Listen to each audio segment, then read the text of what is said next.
All right.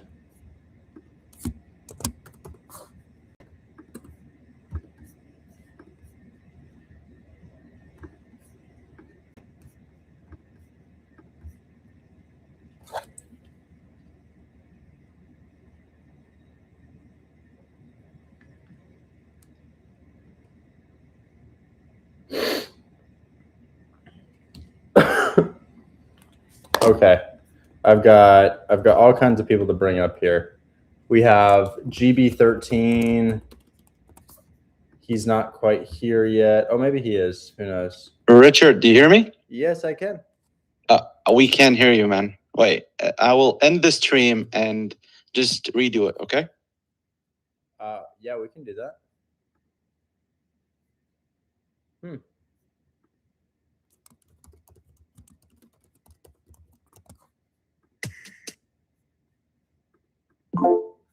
Can you guys hear me okay? Yes, sir, we hear you, yeah. Okay, that was weird. Okay. Jumong, is that fix and flip course posted yet? Hashtag fix. Get started fix and flips. Fix and flip course. Let's just find out really quick. Yep, the fix and flip course is up. So guys, if you want to learn how to flip houses, I have posted the fix and flip course. That is all done. So let's bring up the rest of our people. We have GB13 at MJ Wade. MJ Wade, come on up. At GB13, come on up. We had JT at JT, come on up. If I can. Won't let me invite you to speak, JT. I don't know why. Are you here? And then we also had, let's see, thumbs up 00. Thumbs up 00. Not in the chat with us at this time. JT, not in the chat with us. Okay. So we'll start with MJ Wade. This is really cool. You guys know how I do the deal of your choice plus email and phone call? I did that for MJ Wade maybe 2 weeks ago or a week ago. And MJ Wade is telling me over text today that they got the offer accepted. Is that true? Yeah, they got it accepted for the Devonshire property. You sent me two. One of them declined. The other one, the one you told me to get it at 168. He counted at 175. I counted at 170. He said he could send out a PSA now. He can get it done. Dude, do you know what date I sent that to you? I can tell you here in just a second. Because that's huge. Because I could make a video about that. I could make a video. May 29th. May 29th. Let me call my editor. Actually, Jumong is here. Jumong is here. Jumong, this is a great clipping opportunity. Will you come up and talk for a sec? So, Jumong, can you hear me okay? I can hear you. You hear me? Yes. So on May 29th, we called a deal for this guy. On May 29th, I sent him a deal, and it's this. I spin my wheel, and my wheel lands on deal of your choice plus email and phone call.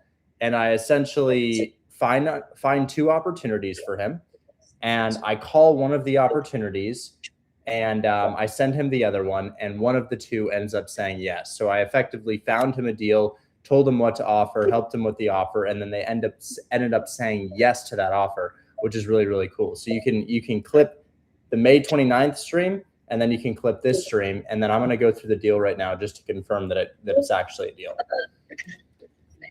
Okay. I'm sorry about it. Got that? Yeah, got it. Okay, thanks so much, man. So MJ Wade, this is really exciting. Is this property still occupied at $2,300 a month? Yes, sir. Wow. Let's run our cash flow. And is it under contract? Can I share my screen on this?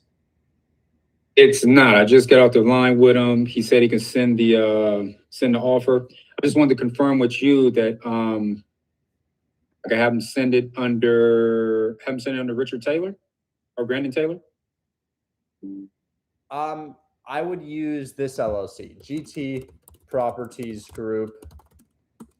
And then we're also going to use this email.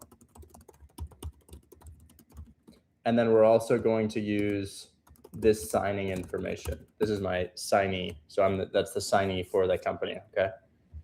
Oh, I get it over to him right now. So But yeah, he said he can get it done at that cost.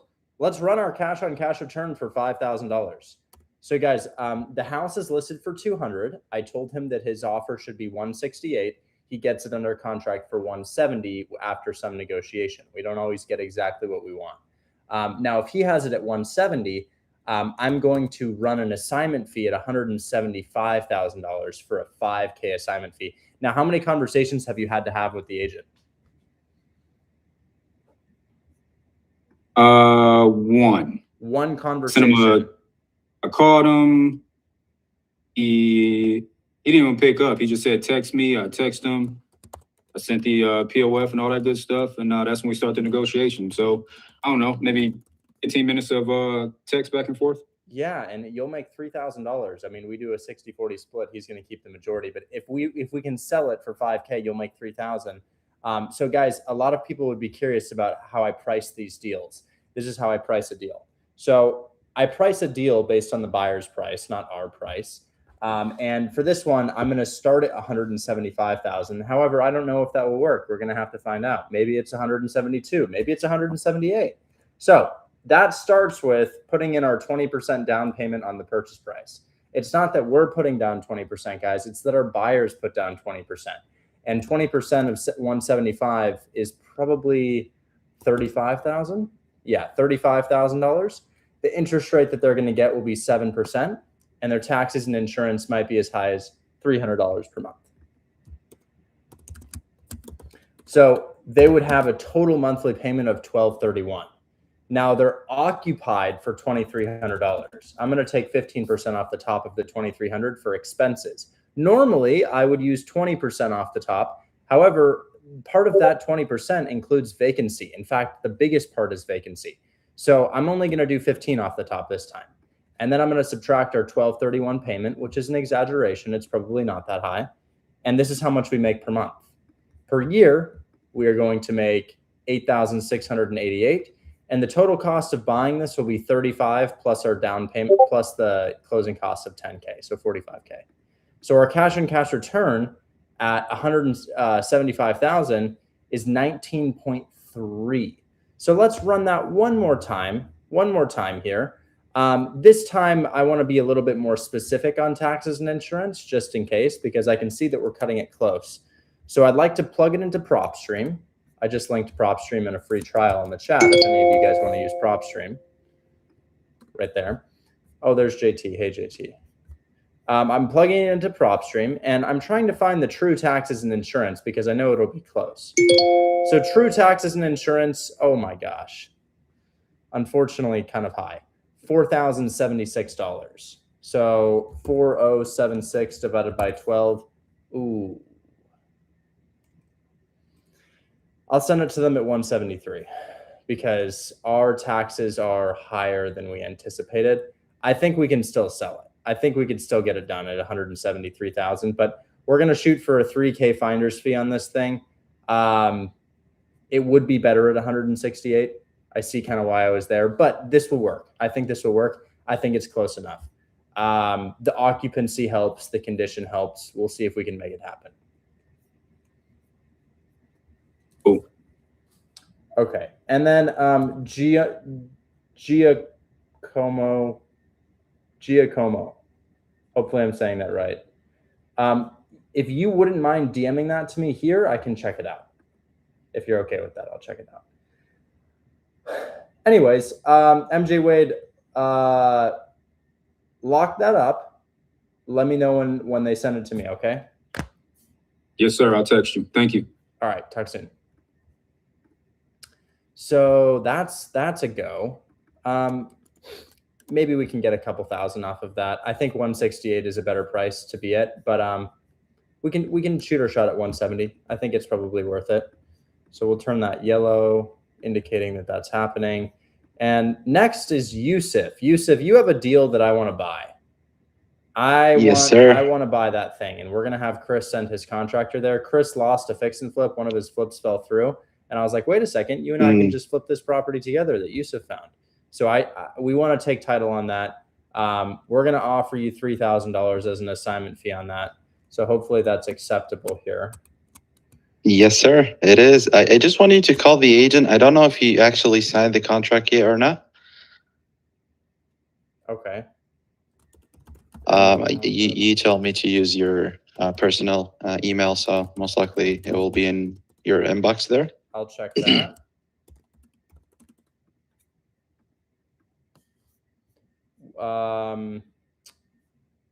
This is Somerset.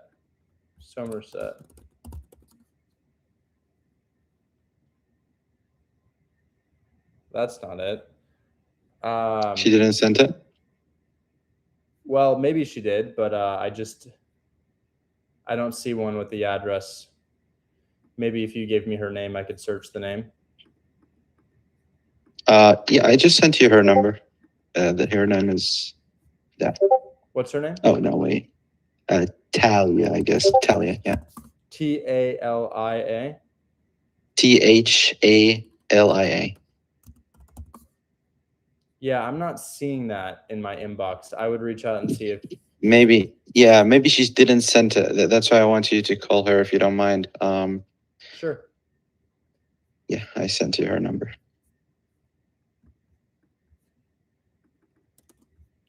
Talia. Okay. All right. Well, and then Giacomo, you can come up and we can put you in line. I just have there's a line. I gotta go with the line. But I'm gonna make this call really quickly. 55 was the price you talked about. Hello.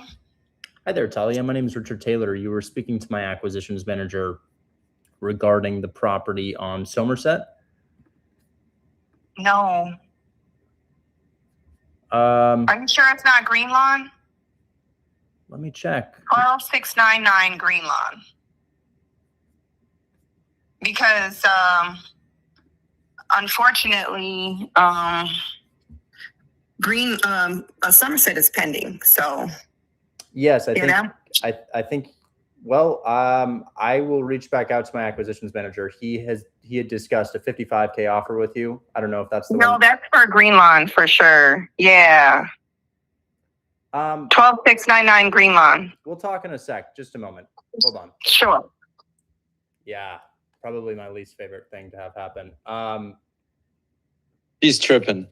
Wait, let me send you the email. God. Yeah, so Dolan, what happens is scammers will create a similar account to me, and they'll try to get you to do things that will result in you sending the money for a one-on-one or for cryptocurrency. And it's important to note that the only thing you need to do is show up to class. That's it. There's no DMing me or scheduling a meeting or any of that.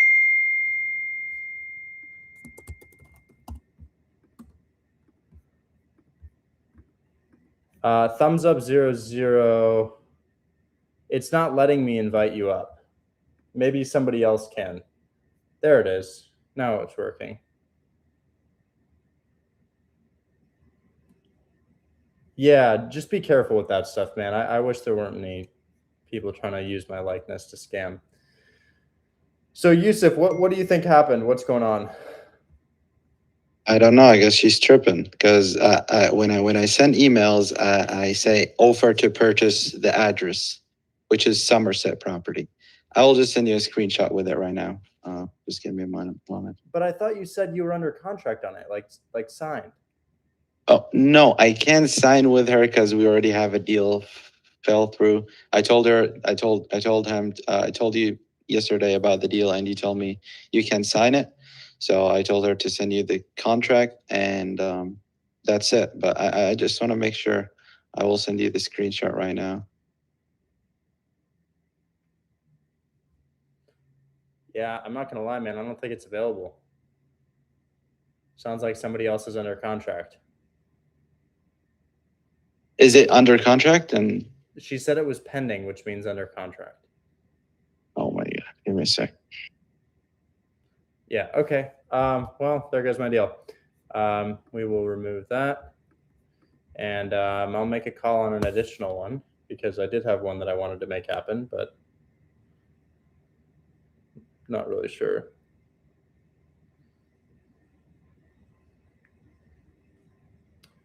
So there is one more, and I showed it yesterday.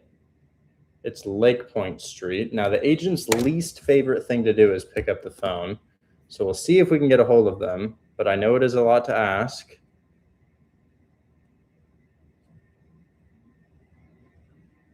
Oh, come on. Let's not do that. So this is Lake Point Street. Lake Point Street. Okay. So this is one that I was interested in. I don't know what happened with the other one. Very unfortunate. I told Chris that we could close on that today, and now I'm going to have to go back to him and say, hey, I was lying about that. Want to buy me a house to be nice? Yeah, yeah, Levi, I buy multifamily.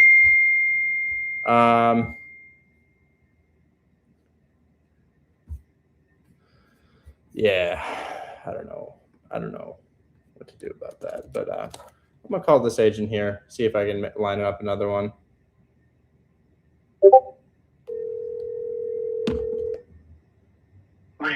Homes. Hi, I was looking for the listing agent of 10897 Lake Point Street. Oh, okay, just one moment.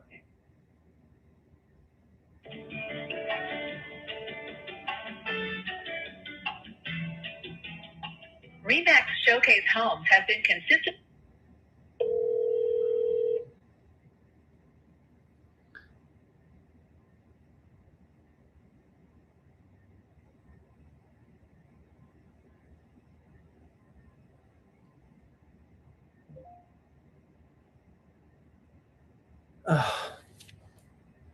Why are realtors so horrible at selling houses? Like, it's so simple. It's so simple.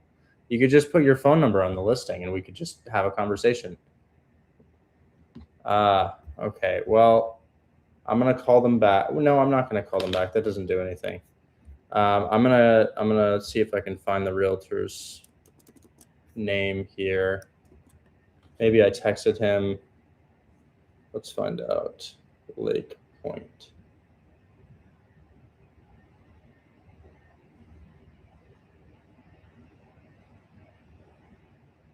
Lake Point? No, I don't see a way to. No, okay. Realtor, Detroit.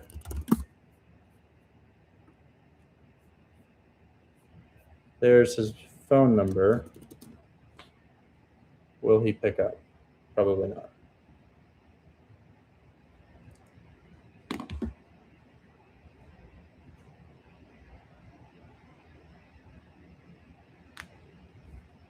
I own about 40 properties. I have a 5-unit that I want to put up and get a DSCR loan. What do you mean by put up? Please leave your message for. God, they're just so bad at their job. They're just so incredibly bad at their job.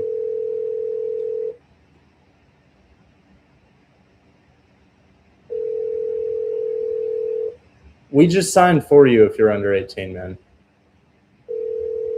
So you wouldn't really have any obstacles. 9 years of experience not picking up the phone. Serving you with 9 years of incompetence. Do you want to sell your property? We're not going to pick up the phone for pretty much anybody. Pretty much just like not going to talk to you. Hello, and thank you for calling RE/MAX Showcase Homes. If you. Oh, yeah. Okay. Well, I don't really know what to do there. I guess we'll just copy this. I mean, oh, my computer's getting too hot. It's in the sun. I'm gonna move. Over here. That's better. What's the best way to get a hold of you? Either my Discord or by booking a call via the link in my bio. Frustration. What do I do? What do I do? They picked up the phone and now they're not picking up the phone. The realtor's phone number doesn't connect. I want to buy your listing. It's been there for a while, but nobody can reach you. And now my computer's too hot to load anything. Okay, moving on. Thumbs up 00. What were we talking about, man? Okay. Yusuf, do you have any answer on that deal? Okay. I'm just finding the email. Just give me a second. JT, what's going on, man? Hey, Rich, how's it going? I'm doing well. How can I help you today? Well, it was basically those two sub two deals. Oh yeah, the one that I sent From yesterday? Yeah, I sent them to Saeed. I just need to give him a call and find out if he was interested. You had a third one too? Okay, yeah. Yeah, I have a third one. It's a mortgage takeover at 3.8%, and then we might have a fourth one as well. All right, I'm calling. Riley, POF has been in the Discord for about 3 years now. The person you dialed can't take your call now. Did you want those 2 to 3 mortgage takeover deals? I texted him. I'll have to wait for him to get back. Richard, I just sent you the screenshot. Look at it. It's in your DM. Look at the subject Hey, my and buyer's look interested. He wants to know if the property is rented. So this is. and look at the subject. Yeah. Yeah, but that's just an email, man. Yep. But we were speaking about the property since the beginning. You know, the subject is the Somerset property. I don't know what is Green Lawn even. I don't know what she's doing or what she's talking about even.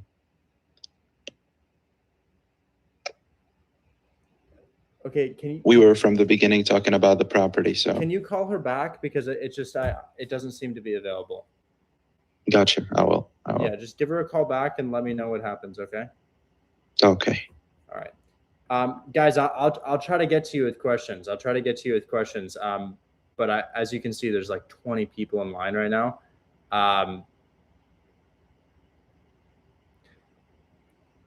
I can do questions all day or I can do calls. So it's up to you guys as to what you'd like me to do. Most people want me to do calls. Yeah, most people want me to just demonstrate the process. Where can I find the script? There's no script.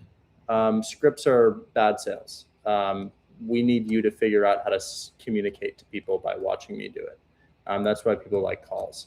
So, well, I do have like 10 people I'll need to get through here. Thumbs up 00, are you here? Hey, man. Hey, what's going on? Yeah, so I just I've been trying to get a hold of the attorneys for the trust deal that I'm trying to do in Cleveland, those 4 properties. Yeah, he finally responded. He can talk. Did you get those messages? I didn't. Is he able to call that the seller's attorney? Yes, he is. So you're in a chat with him right now. Yeah, I didn't get any of those messages though, because I'm on iMessage and I have an eSIM. Yeah. So how do you like make things work if you can't get texts? Yeah, I don't know. Just in that scenario, it doesn't work, but usually I do iMessage. Most of like the realtor I'm dealing with, it has iMessage, so that's why that works. Huh. And the seller's attorney has iMessage. I'll say he's going to call you.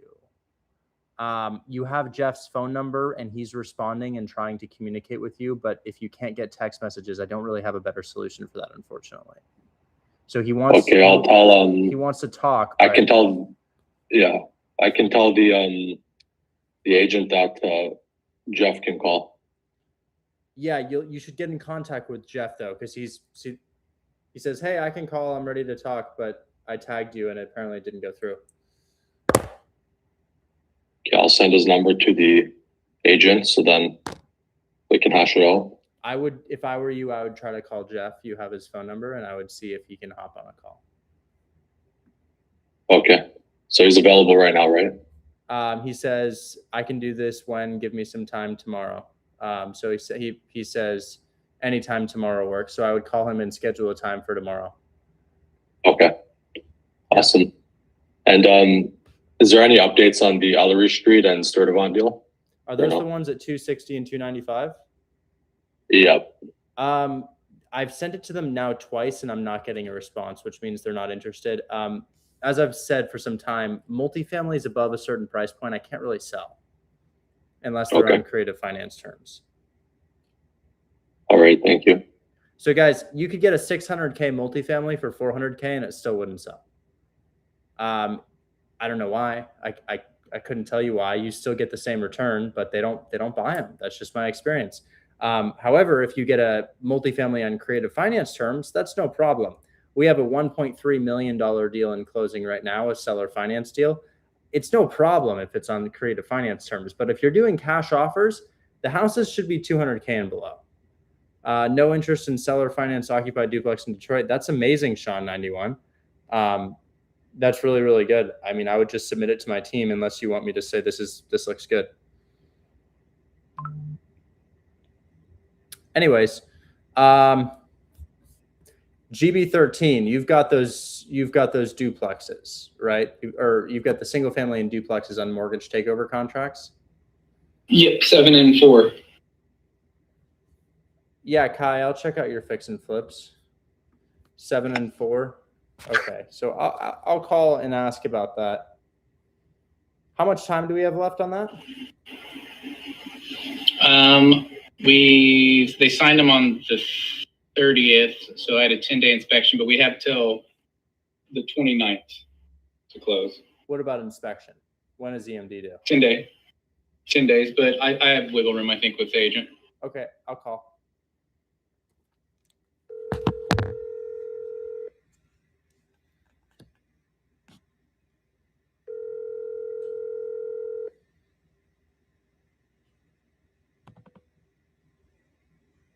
Calling me during my Metallica jam, man. I was about jamming out on the guitar. What you got for me?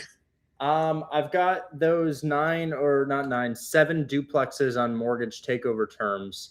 Perfect. I just we've got until the 9th to submit EMD and inspect. It might be able to be extended. What's EMD? I don't know. They're all contracted individually. So I would imagine it's 1,000 per? Something like that. Somewhere between that. That's not a problem. 9th should be fine. We'll say the 2nd. Okay. Sorry. We actually have an answer on the EMD. How much is it? I'm pulling up the contract, but it was less than 1,000. He says less than 1,000, but there's 7 of them. Wonderful. So it could be wonderful. Yeah, we got performers on them. They all look good, except I think one maybe stood out. I'll have to look at it again to give you the exact answer, but everything, I would say 6 of the 7 I really, really liked. Okay. Which one didn't you like? I can't tell you off the top of my head, but I can get it to you probably later today. I definitely want to get somebody scheduled to walk it. So I guess the next step is just let me know when we can walk it.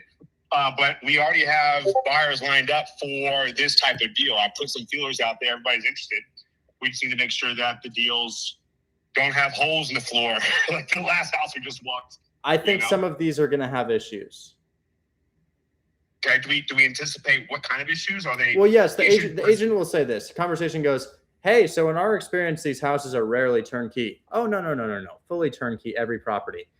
Okay. And then we go check out the property and we're like, oh, wait, yeah. Yep. That's not quite what we thought it was. So what I'm saying is they're going to lie to us. And one of these. What do you mean, Rich? I don't care about that. I just want to know when we can walk it. Yeah, so it's not going to be destroyed. They're not fix and flips, but you may run into one that has an older roof or older siding, or maybe for a mortgage takeover. That's a win, because if I got to buy the property, I'm putting out $32,000 per property. So yeah, if it's a mortgage takeover, what's the down payment per property? What's the entry fee per property on that? This was on the spreadsheet I sent you. Okay, I'll look at it then. Okay, I'm gonna resend it to you. But we should get this assigned to you sooner than later. You don't need to resend it. I already have it. I have my internal team look at it. I'm talking off the top of my head, but we have buyers lined up for it. So okay. Well, let's try to move on it quickly here, because I want to avoid the Memphis scenario again. Well, I just need to know when I can walk it. That's the next thing I need from you on those 7 properties. Give me dates and we'll make it happen. Yeah, exactly. Give you what? We're ready to find out. Give me dates and I can make it happen. Okay, well, my guy Mo and his guys, the inspector, is ready to go anytime this week. So okay, we'll get dates from the agent then. Yep, that's all we need. Okay, all right. We can smoke this thing. Thanks so much. Talk soon. Thank you. Bye-bye. Bye-bye. Okay.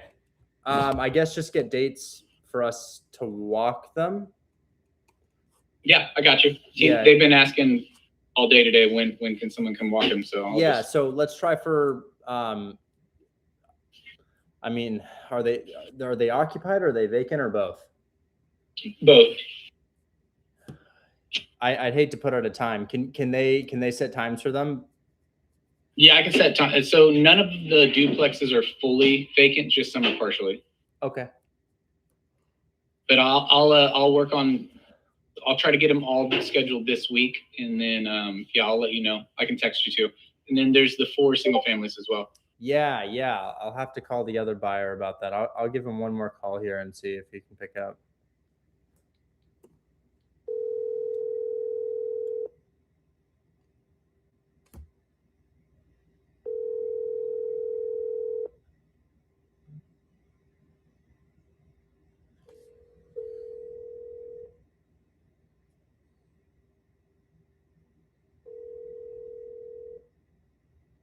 The person you've dialed can't take your call.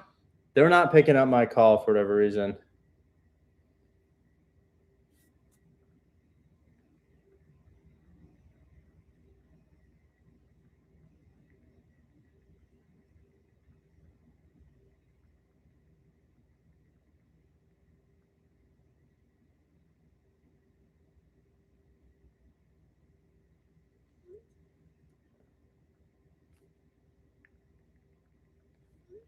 Okay. All right. GB13. Yeah, just get me dates and then we'll probably talk tomorrow. Okay. Got it. All right. Yeah, JT, I'm waiting for a response from him. Yusuf, have you heard anything? Did you call the agent? Yes, so we were just texting. So the property they were referring to is this one. It's I don't know if it will be a deal for you, but I just sent you the address. Looks like the property that we were talking about went pending yesterday, while our offer was accepted yesterday for it. But she thought we were talking about the Green Lawn property, the one that I just sent you. It's listed for 77, I guess, and they are good taking 55,000. Properties turnkey. I guess it's more likely for Joseph. Yeah, this guy in the chat says the Green Lawn property has an offer accepted from me. Do you know the address? If you can't send me the address, I'll just not step I don't on know it. what it is, but this is. Oh no, the guy. Sean I mean the guy. Sean in the chat is saying that. So yeah. Well, okay. No. It is. I'm really sorry, man. I swear to God, we were speaking about the Somerset property all day. For some reason, she's chirping. I'm sure she's on drugs. I don't know. It's okay though. It's okay. Okay, I really appreciate it, man. Thanks. Okay, talk soon. God, I really want to get a hold of this agent who has this one in Detroit. I'm gonna try to call them one more time. I'd love to line up a flip. I know Chris would too. I'm gonna call one more time.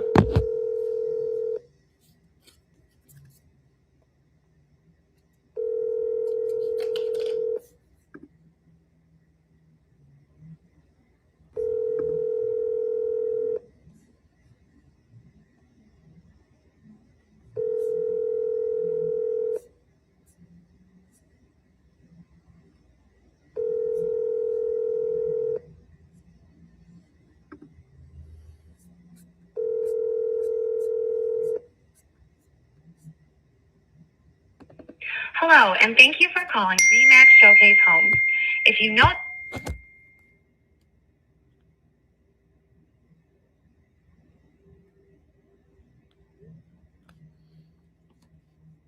Well, I don't exactly know what to do. I've been reaching out on this one for a couple weeks now, and I don't really have a way to get a hold of these people here. I guess we'll see if there's anything that we can do, because I'm pretty close to their asking price here. If I check the MLS details, here's another phone number for a realtor, but I don't really know if that's... Let's try one more time. Yeah, it's not ringing.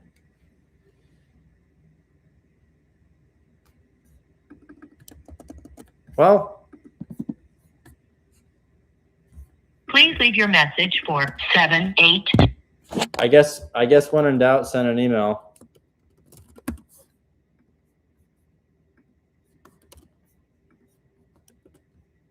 So I'll send this. Good evening, Franco.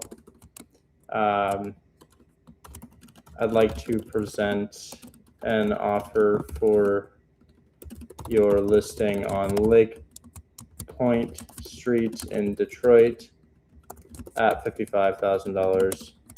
I can do this without an inspection, non-refundable, fundable EMD day one. These are not necessarily the terms that you should have. These are the terms that I have as the buyer. So I'd like to present an offer of $55,000 for your listing on Lake Point Street in Detroit. I can do this without an inspection, period, non-refundable EMD day one. And what else can I do? With a non-assignable contract. I currently have 15820 Merland in closing or coming to market, and I'm mid rehab on 11461 Sanford, as well as 16176 Tracy Street.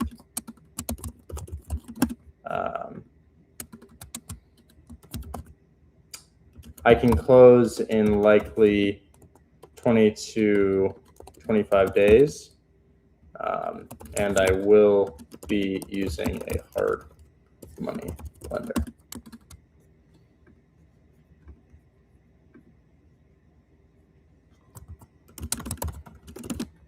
Okay.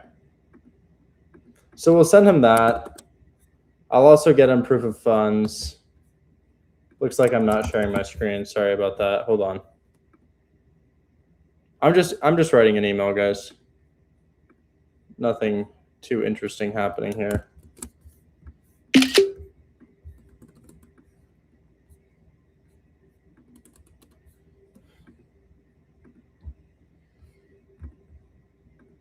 Okay.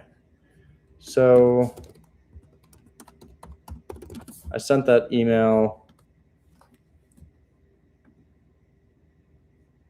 We'll see if he gets back to me. But I'm also going to call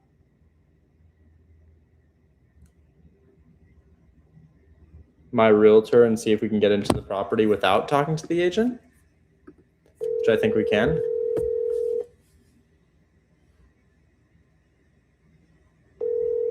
We do deals all over the Midwest. Hey, Richard, let me call you right back because I'm at a showing right now. No worries.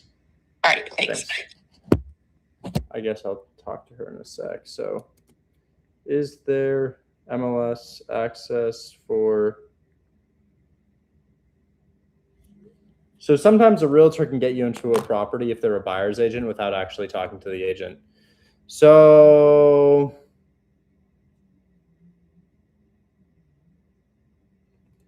all right, well, I'm buying. Show me some deals.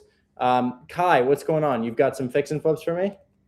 Yes. I think Chris was talking to you for another one. I had other two that I need to discuss with, but I think he's busy.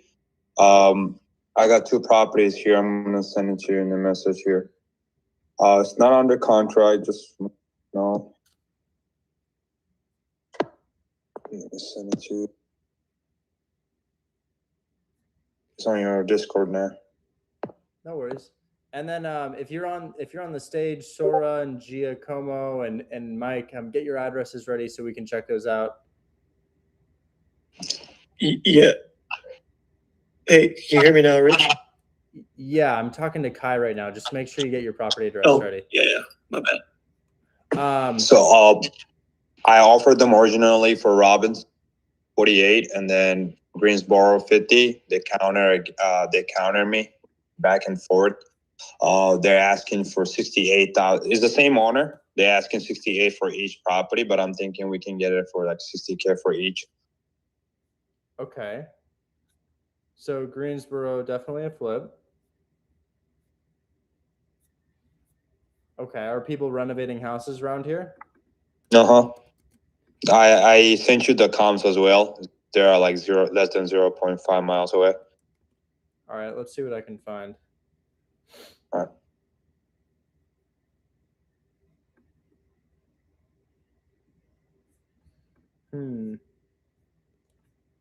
Did Chris talk to you about Santa Monica? Santa Monica. I don't know. I'm not sure. Oh, got it. Okay. So I found your property. Let's go ahead and just look in this small area, figure out what the neighbors' houses are selling for, and see if it's viable. So it's listed for 75. It's been there for 3 months, meaning that people haven't wanted to pay 75 for it. If we look at the type of property, I can't really see what type of house it is. They've kind of hidden it from me. So I'm going to look it up on the street view and we'll check it out there. Neighborhood looks okay. I think it's in an okay neighborhood. House is fine.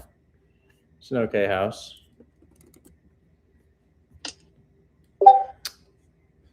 So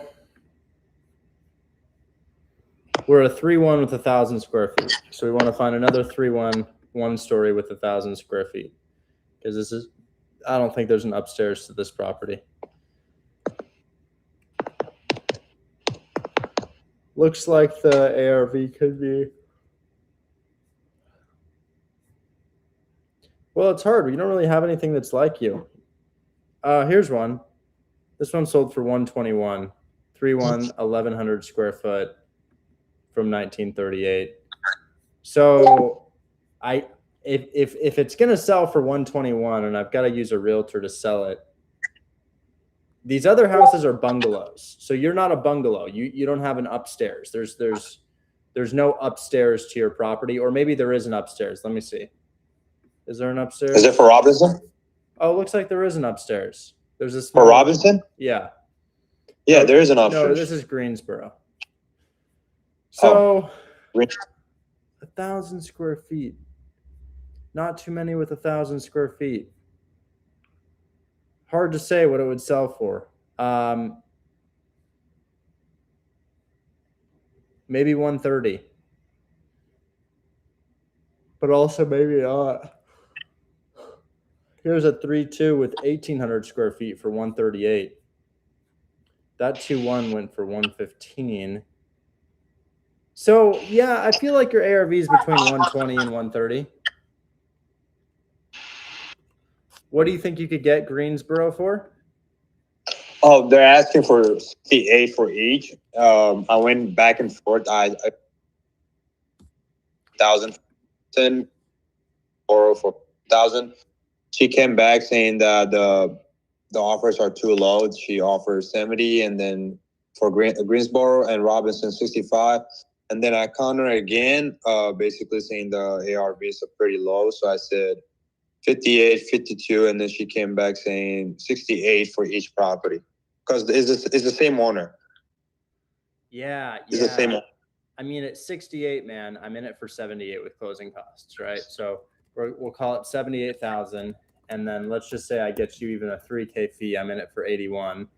The rehab is probably going to be like 40K, right? And then I'm at the ARV of the property. So we're probably talking like 40K on that, man. Yeah, I counter offer again for Greensboro 60 and then Robinson 57. I know, but 60 doesn't. 60 doesn't work, man. We got to be able to do the math for this. So, okay. So all the comps. Then the one. The one that I sent it to Chris, I think Chris is working on. But if you want to double check it, because he said he wants to bring you in on that deal.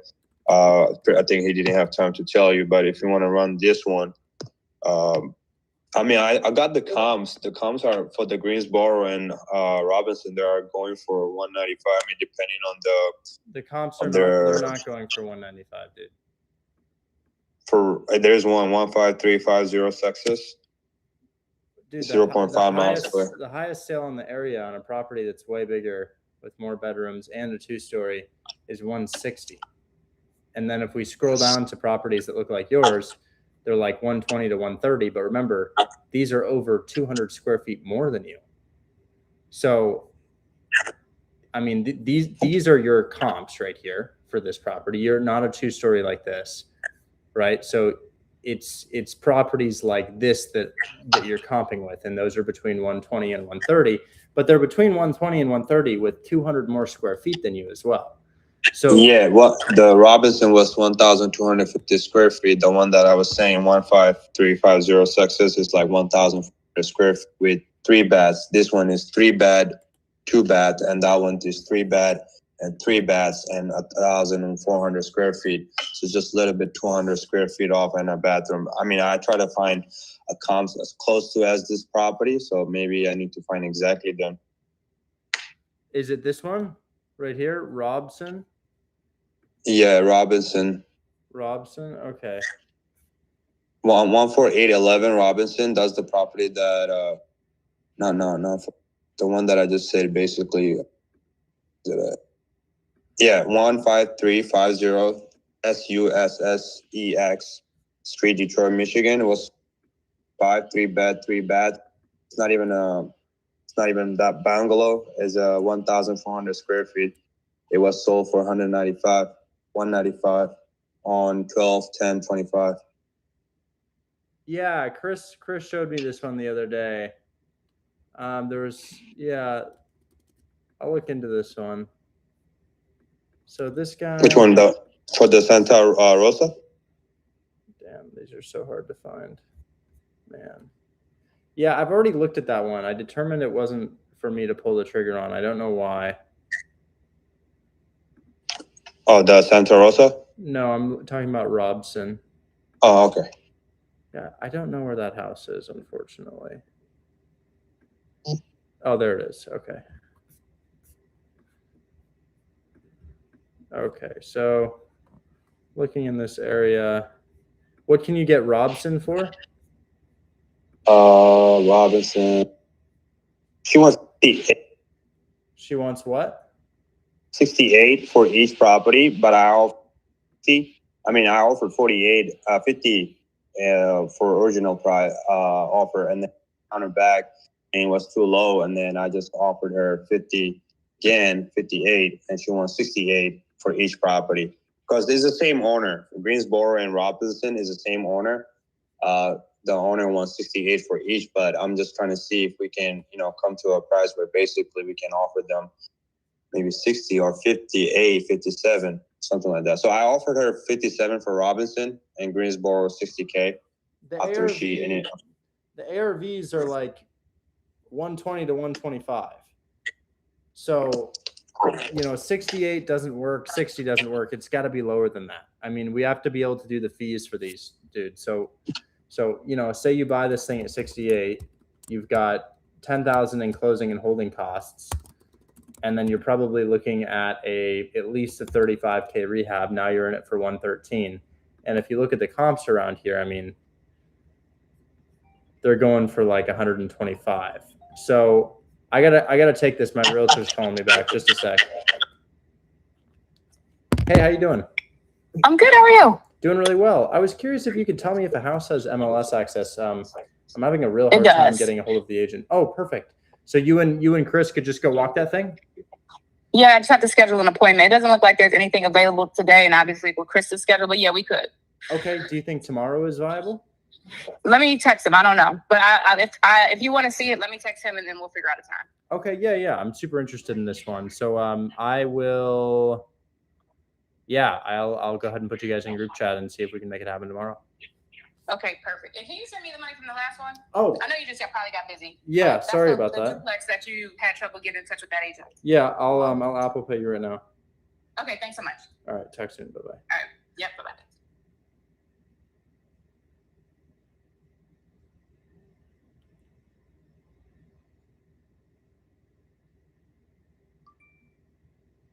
Okay, so we'll put them in a chat. Bry and Chris. Hey guys, can you walk Lake Point Street tomorrow? So I'll see if I can get a showing accepted on that thing. Well, I'm ready to buy, guys. I'm ready to buy. I suppose I'll briefly scan the market for new multifamilies because sometimes I can just pick up a new multifamily really quickly. Probably every other day a new one comes to market. So if I do newest and I do multifamily and I do price max, probably 110,000, and then we just look at newest. What's this? Well, that's pretty much what we're looking for. I can't really see the property or what it looks like, but that's pretty much what we're looking for here. I'm going to check the area really quick. Is that the area? I'm pretty sure this is the area, right? This is the house. So I can see we need a new roof. We probably need windows. Siding, well, maybe we don't need windows. Okay. Okay, so this thing just popped up. Perfect. I'll call really quickly and I'll just ask. This should be no problem. Roof, siding, windows. Yeah, I think that's pretty viable.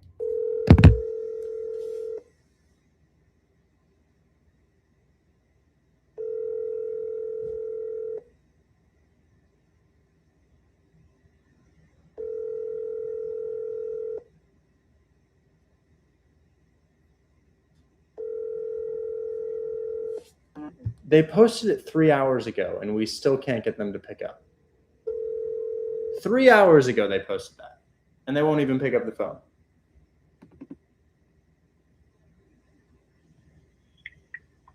Could you please leave me a message? Thank you. No, because you're never going to see it. Bro, you list a house. I always pick up the phone when people call me. Green texts, figures. I'm interested in Narden Ave. I have 3 fix and flips like this running now. I'd like to pick up another.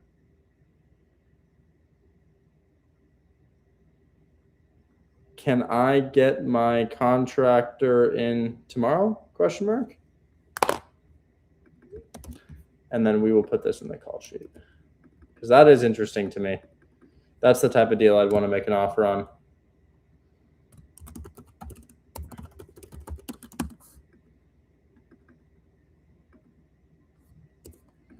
Okay, more questions now. So Kai, I looked at those 2 deals. They don't make sense to me. Got it, man. No, it's just that the realtor replied and then see if it. There you guys. It was 2 properties at one. That's why. If you can get them under 40K both, would you consider it? Yeah. You just have to do the math, man. I want to make at least 35 or 40 on a project. So I swear I did. I just don't know why my comps are making, like, there is one comp sheet right now, but the other address is just not making sense. The one when I was looking for comps, they were giving me good comps, and now when I'm going back to it, it's just not making sense. There's only one comps for Robinson, the one that I just showed. It's the same exact 3-bed, 2-bed, 1,100 square feet was sold for 190K, which is just 0.4 miles away. So I'm just trying to wrap my head around it. Yeah, that's okay, man. Keep looking. I mean, Chris and I are both buying, so see if you can find us something. Got it. Coming up. Thank you, man. Talk soon. Yep. Guys, I'm looking for a fidget toy so I can stop pulling on my face. I don't want to. Hold on, one sec.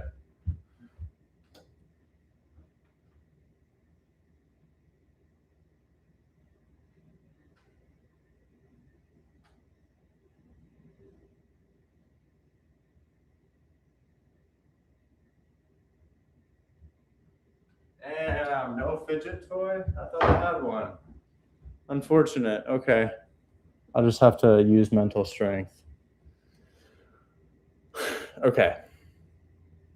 Are there any other multifamilies available in Detroit right now? Anything that got posted? They post them all the time. So I'm going to go back to Detroit really quick. I'm sharing my screen and let's see what we can find. Now, why is it showing us this? That's not what we want to see. Reset all filters, property type. My favorite is multifamily since I don't have to list them. I already have buyers for these. What's this? I've probably already seen that. Let's go ahead and do multifamily. We're going to do newest. And we'll put in a price filter of probably 110,000.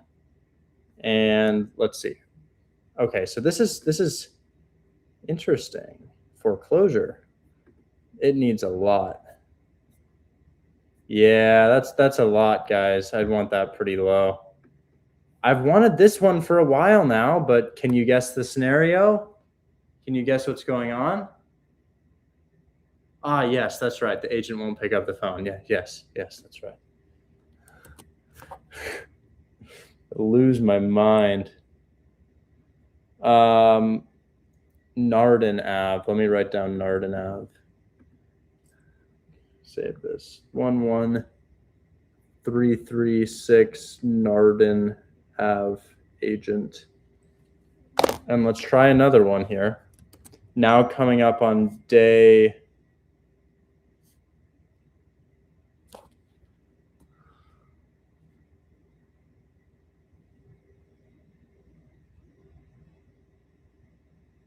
day 4 of calling this person.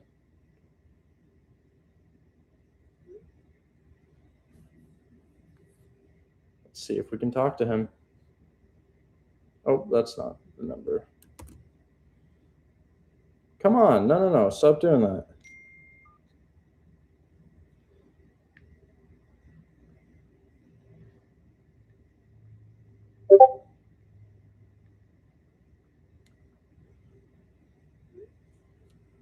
Seven, 3, 4. Please pick up. Please pick up.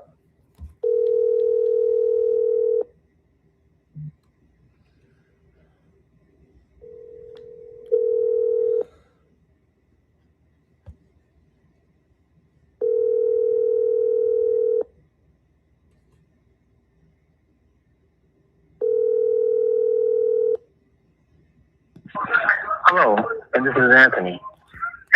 I'm going to call him 4 times.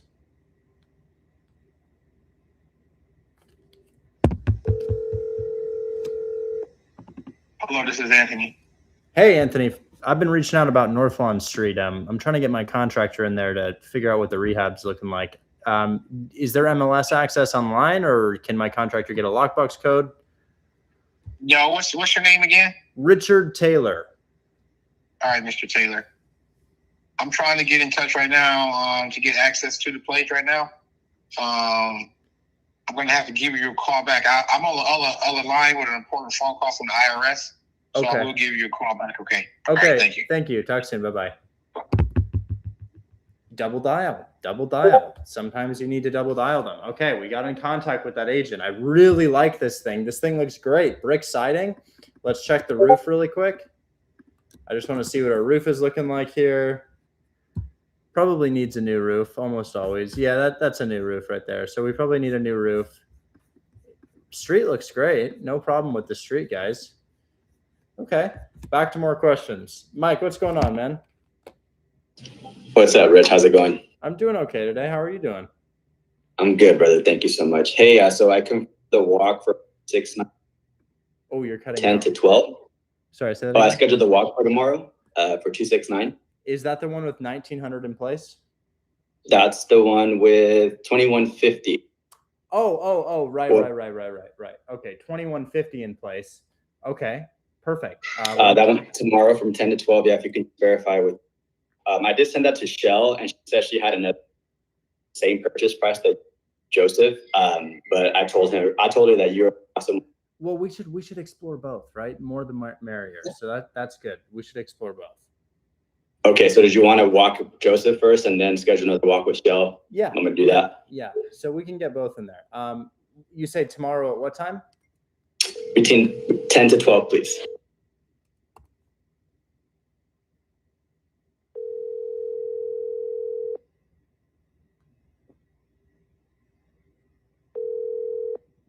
Hey, Richard, what's up? Hey, update on the Akron deal with 2150 rent in place. Walk through tomorrow between 10 a.m. to 12 noon. Is that okay? Can you text me a contact so that way I can, because I got to schedule it with our property manager out there. Walk through tomorrow at 12, or well, yeah, let's do maybe 11:45 EST. And I'll confirm with you, but just give me a contact so that way they can contact them to make sure they're all lined up. Okay, can we it's off market, so I'll just send you a phone number. That's great. Thank you so much. Okay, and let me know about Merland and whether or not you have a client for Merland. I'm pretty sure I do. I just need to we gotta create the pro forma and then send it out. But I'm pretty sure we do. I don't think it'll be an issue. Absolutely. Okay, perfect. Thanks so much. Talk soon. Bye. Yeah, send me a seller's contact, or whoever's going to be meeting him at the property. Okay, I'll do that. And then what do I do about 274's contract, the triplex? Oh, is that? I signed that yesterday, didn't I? Yes, sir. And the seller signed? Yes, sir. Oh shit! I should have kept talking to you. Let me hear about that one more time. So, triplex, Akron, Ohio, same street. Yeah, Wheeler. Wow. So these are all next to each other. Mm-hmm. Wow, that's great. Okay, perfect. Price on that is what? It is 145. Let me verify that. I believe it is 145. Okay, I think we rented at 160 yesterday. Yes, sir. Right. And it's occupied at what? 2905. 2905. Oh shit. Yeah. Yeah, that's solid. That's pretty good. We had a deal earlier today, guys, that was 170 occupied at 2300, and I said it was good enough. This is 145 occupied at 2905. So that's just heat. Yeah, he can deal with another call. This is to confirm. This is signed and under contract. We're not going to do a rug pull. No, brother. Yeah, I have it right here. Just tell me who to send it to. And for that one, the triplex, he did confirm for a walk on Friday between 10 to 12. Wait, look at the agent in the chat. Is that deal back on the table? Okay, wait. We'll give Joseph a 2-minute break. I'll call him right after. Let me call this agent one more time because I do want to hear what she has to say. So Yusuf, I'll call her one more time. He apologized. That's. Let's find out.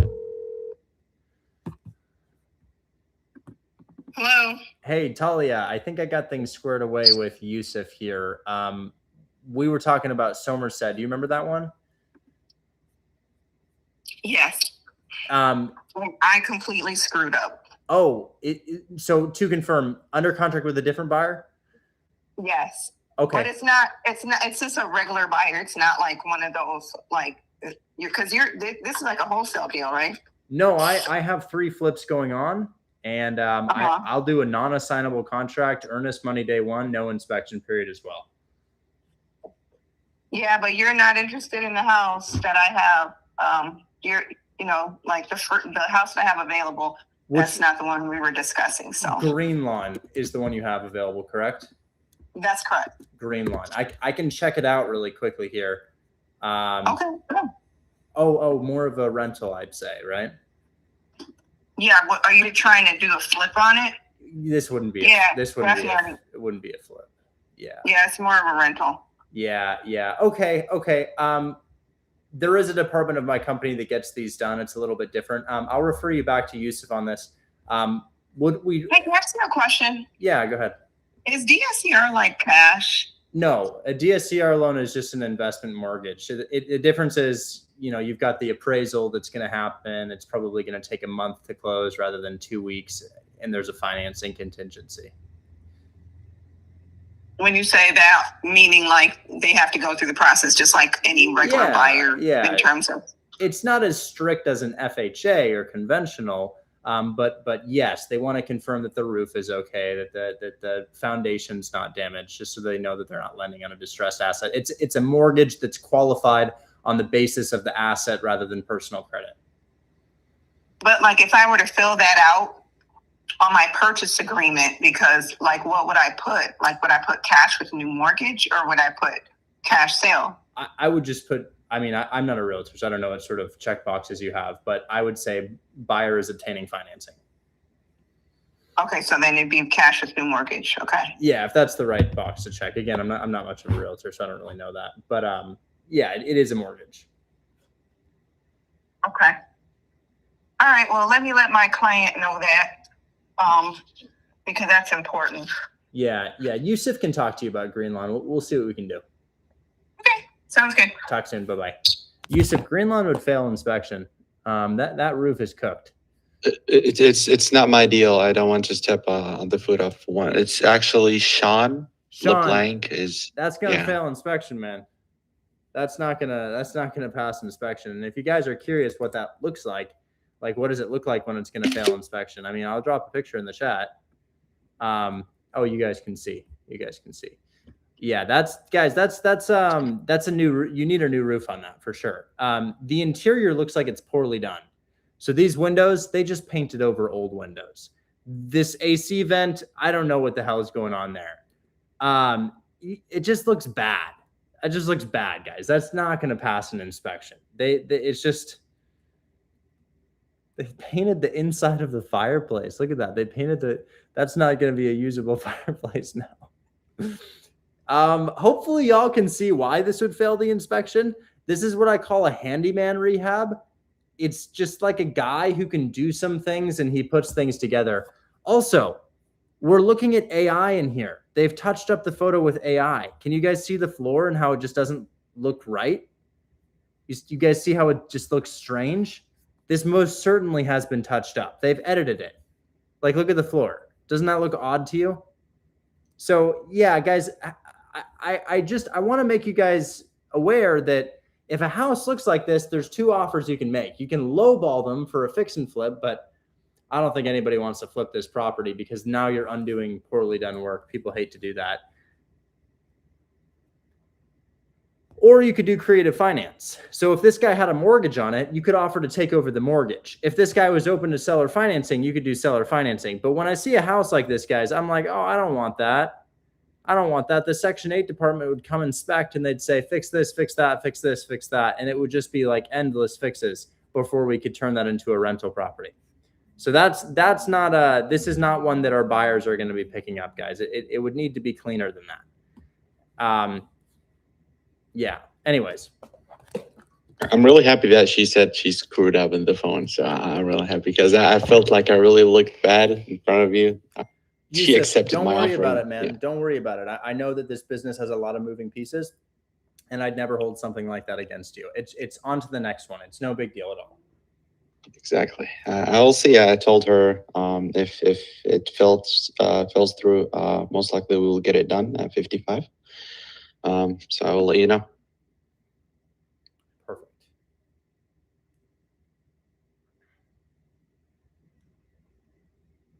And then Mike, I set that contact, or I set that walkthrough for 11:45. Okay.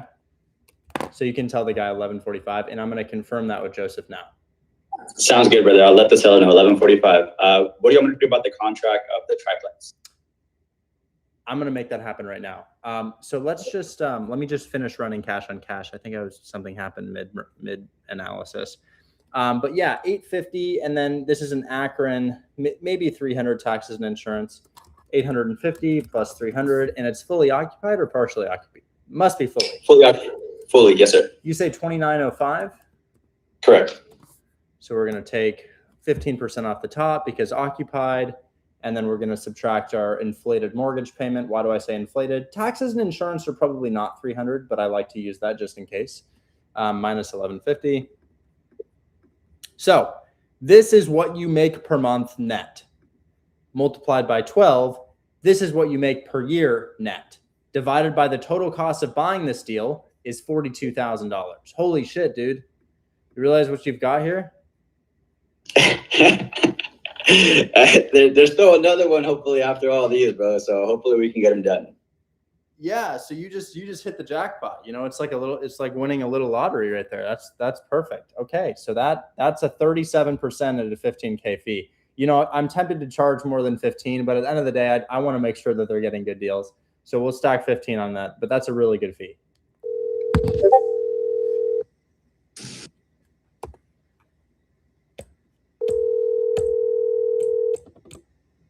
So sorry to bother. What's up, Stud? So sorry. I know it's just terrible back to back to back to back. Here's something interesting. This is signed and under contract. We know it's under contract, so no sort of funny business because you're really gonna want this. But we've got a triplex owned by the same seller who has that single family getting 2150 rent that you're walking tomorrow at 1145. I sent you the contact, by the way. We got him to agree to sell the triplex. It's got a tenants in place at 2,900, and after our fee, you can get it at 160. So you're looking at a 38% cash on cash return at 160, which is Rick, that's what I'm talking about. Which is insane. Now keep in mind, this guy's properties are immaculate, like actually immaculate. We walked the first one and we sold it to a different buyer. That one closed about 3 days ago for a 13K fee. It was in perfect condition, like one of the most well-maintained properties we've seen. So I think that Are these Section 8 or cash? I don't know. Let me ask. Section 8 or cash, Mike? Do you know? I think he stepped away from the computer. Sorry, bro. It's my Wi-Fi's whack, but I don't know if they're Section 8. I don't think so. I think they're students, if I'm not mistaken. One guy's a veteran, the other two are students, I believe. Okay. Got it. Well, you're walking. That's a win. I love students because they usually have to take care of their credit. So that's really good. You're walking one of them tomorrow at 1145, but these are all on the same street. So we might want to kill two birds with one stone. These are in Detroit or these are in These are in Ohio. These are in Akron, Ohio. Oh, wonderful. Wonderful. Send it, big dog. Okay, let's try to get you to walk the other one same time so we don't have to send you out to the same place twice. Perfect. Yeah, and send me over the purchase price and those rental numbers as well. Yes. This will be great. I'll have that kid with a lot of money buy this one. You already have the details for the first one, the single family, and you already have rent verified. You just need to walk that one now. Beautiful. Okay. All right, perfect. I'm going to go ahead and send this over to you, and I'll get you a time that works for the seller as well. Great. Thank you. Talk soon. Bye-bye. Bye-bye. Sammy, what is that, like 50K? Is it like something insane like that, Sammy? I have no idea. I really don't know how much stuff like that costs. But, yeah, Mike, let's get that address in my DMs, and then... I think it already is, brother. If I'm not mistaken. Is this 274? Yes, sir. 274. Yeah, this guy's got the dream portfolio.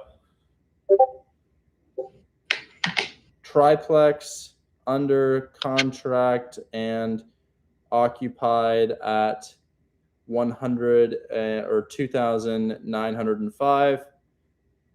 Price 160,000. Yeah, so you got 13 off the first one. What did I send the other one out for yesterday? 11. 11. So 13 plus 11 is 24 plus 15 is, what is that? 39? Yeah. Something like that. A gross 39,000, of which he keeps 60%. It's crazy, guys. Sometimes you just stumble into stuff like this as long as you're making those calls. And the seller is letting us wholesale them. They don't care. This is a motivated seller. So price 160, same contact to walk tomorrow at, can you try for 1145 for both of them? For the triplex tomorrow, I did try, brother. I asked for both of them tomorrow, and because I don't know what's up with his tenants, he said he can't do it till Friday. Oh, shit. Okay.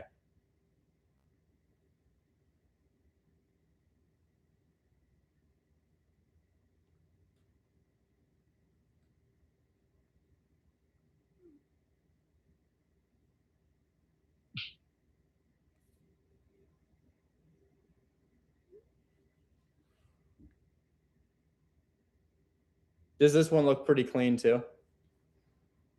Yeah, bro, they all look pretty nice. Prop stream is all I see because Zillow doesn't show them anything, but they all look relatively the same.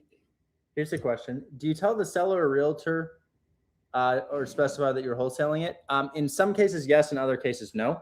So this is a little bit nuanced, but in an area like Ohio, you have to tell them that you're wholesaling it. But in an area like Detroit, you don't have to tell them that you're wholesaling it. Now, does that mean you need to pose as the buyer? I'm getting a call from Cleveland, Ohio. Ooh, that's probably important. Hello?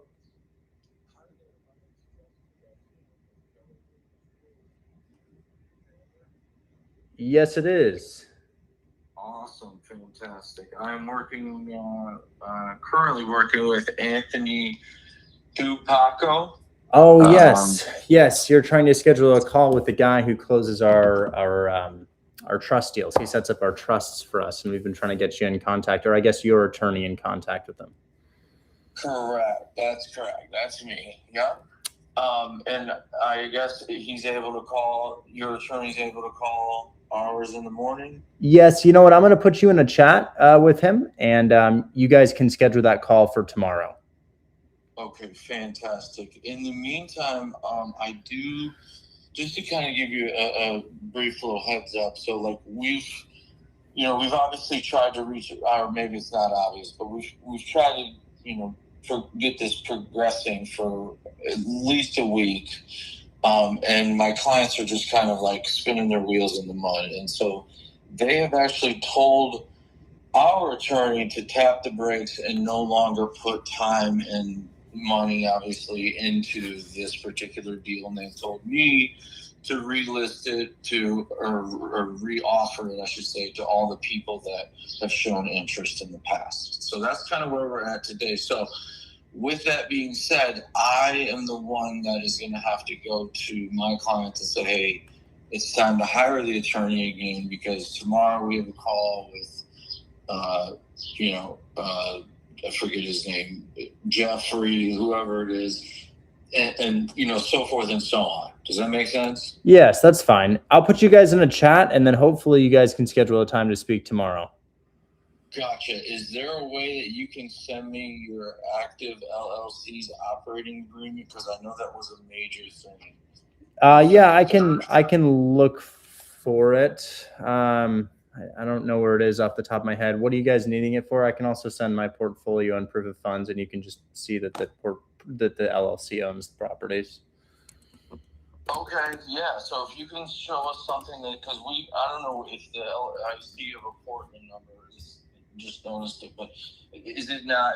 Do you have any properties in Ohio or in Oregon? Is that where your My properties are in Tennessee, Indiana, Texas, Georgia, Pennsylvania, Colorado, and maybe one or two other states as well. But actually, I do actually have in articles of organization in front of me right here. That's just on my desktop. So I'll send this over. I may be using my holding company to contract this if we come to an agreement here, but I'll send this over to you. Okay, and I'm sorry, what was the last thing you said you may want to use? I may use my holding company. So this is my main LLC. My LLC is owned by two holding companies. So I have a business partner, but I don't always transact with my business partner. So sometimes I get it under contract in my holding company instead of the LLC, which represents both of us. Okay, gotcha. So I just sent you articles of incorporation for the LLC. I'll also send you my portfolio. Okay, is there a way you can fit? So here's the thing. I don't believe that I can ask your attorney any questions, or he can answer, I should say, any questions from me. My question for him would be, Well, who is going, like, what, my question would be, like, what are you going to do in terms of who is going to sign for these houses? I'm going to sign under GT LLC. Properties Group. It's going to be GT Properties Group. That's what I'm going to sign as. Okay, do you have the, forgive me, I'm a realtor, not a real estate attorney, you know what I mean? So it's a, that says that you're the one that's able to sign and do this amendment, I think it is, or it starts with an A. Excuse me, it's a resolution. Do you have a resolution that says you're the guy who's in charge of this and can sign? I don't really know what a resolution is. I might be able to find some documents from when I formed the LLC. Okay, but just you and I talking, like, I just want to, so for example, if you try to go this route on this deal and Jeffrey and or Richard says we can't do it this way, are you stuck on that?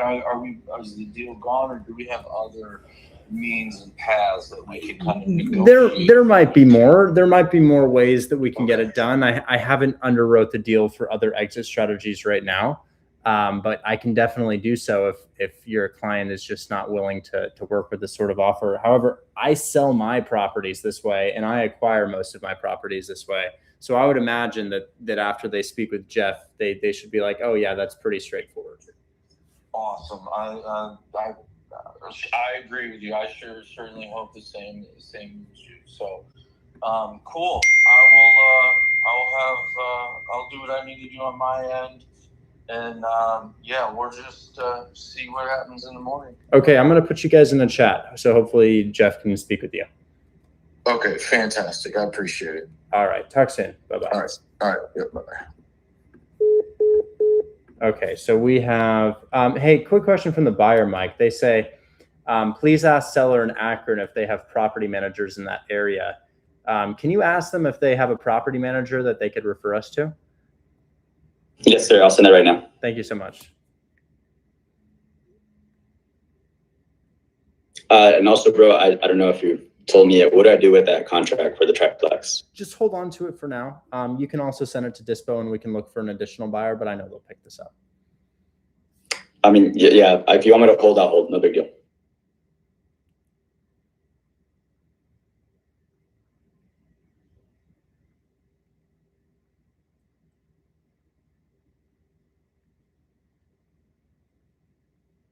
Okay. So I'm just confirming that time with them. All right. Yeah, just stick around for a sec. I'm gonna take some more questions. Giacomo, hey man, how you doing? Hey, Rich, what's going on, man? Can you hear me well? Yes, I can. How's it going? Hey, good. So I basically sent you my deal. It's about 34% cash and cash. Yeah.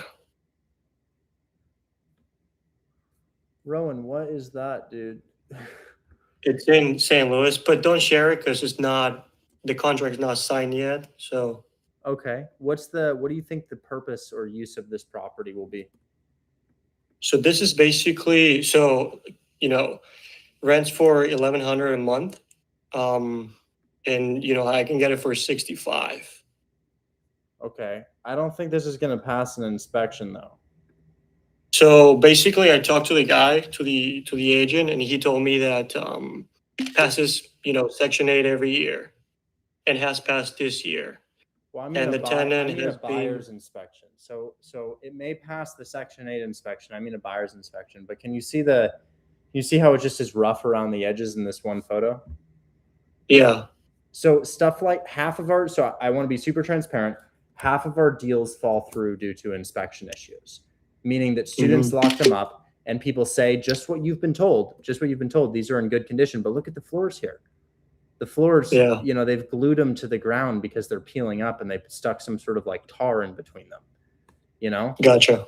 So even if we put money in it, you know, a couple of touch-ups, do you think the deal will make sense at maybe 25%? A deal can always make sense, but when I ask about the use of the property, I'm referring to fix and flip or rental property.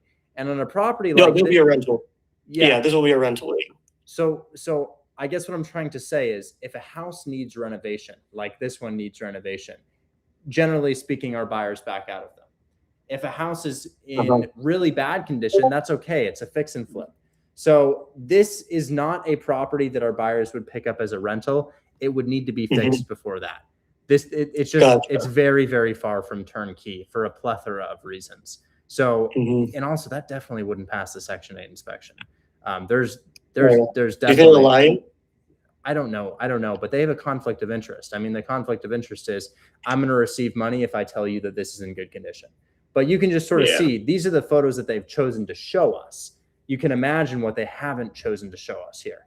So properties that appear to be turnkey fall through an inspection all the time because the agents lie to us. And I'm just trying to save you the headache of having to cancel a contract and thinking that we misled you, because this is one that we would either need at a lowball cash offer, like 40K, you know, 30K below list price, so that somebody's willing to do the work to fix it up, or we would need it on seller financing terms this one's kind of on the edge of even being okay for seller finance. But, you know, I'd offer this person 40K.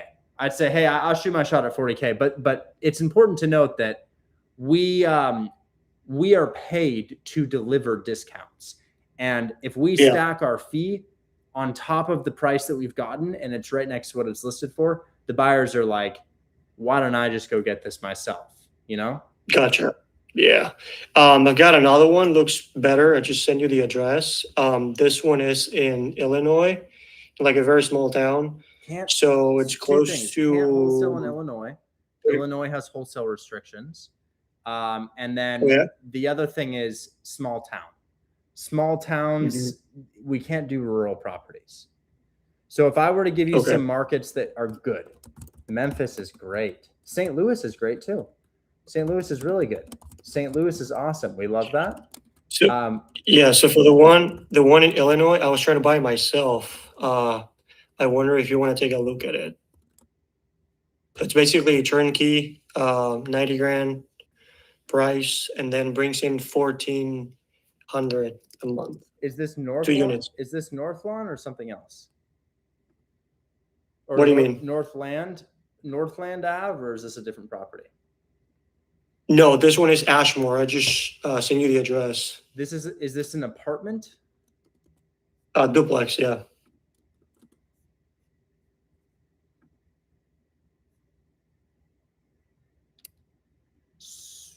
So I think this is just one side of the duplex. See how it says apartment A? I wonder if that's just one side of the duplex, because whenever they say apartment A, it means that they're selling unit A. But honestly, as I look at this and I think, if I can spend my money here, where can't I spend my money? The last student who is on stage just showed me a deal that cash flows at about 4 times the rate of this. It doesn't have missing floors. It doesn't have a kitchen from 1972, and it's not in the middle of nowhere. So if you want to, I would not buy this. You will lose lots of money. This is a renovation project. This is rural, and it's not a duplex. It's a condo. So I would not, I definitely would not buy this deal. Or even try to wholesale this deal. But if you want to buy something, the deal to buy is the deal that I just got with Mike. Mike has a deal under contract at a 38% cash on cash return in Akron, Ohio, rather than in some small market. So if you're ready to buy, we've got endless. And what's the entry for that one? What's the entry? It's at 160,000, meaning that your down payment would be 32,000 and your closing costs are likely 10K.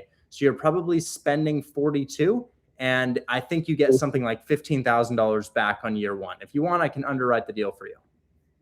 And then this one will be like a DSCR loan for me. Yeah. This is what it looks like. I mean, let's do it. Yeah, I want to check it out. Yeah. This is what it looks like.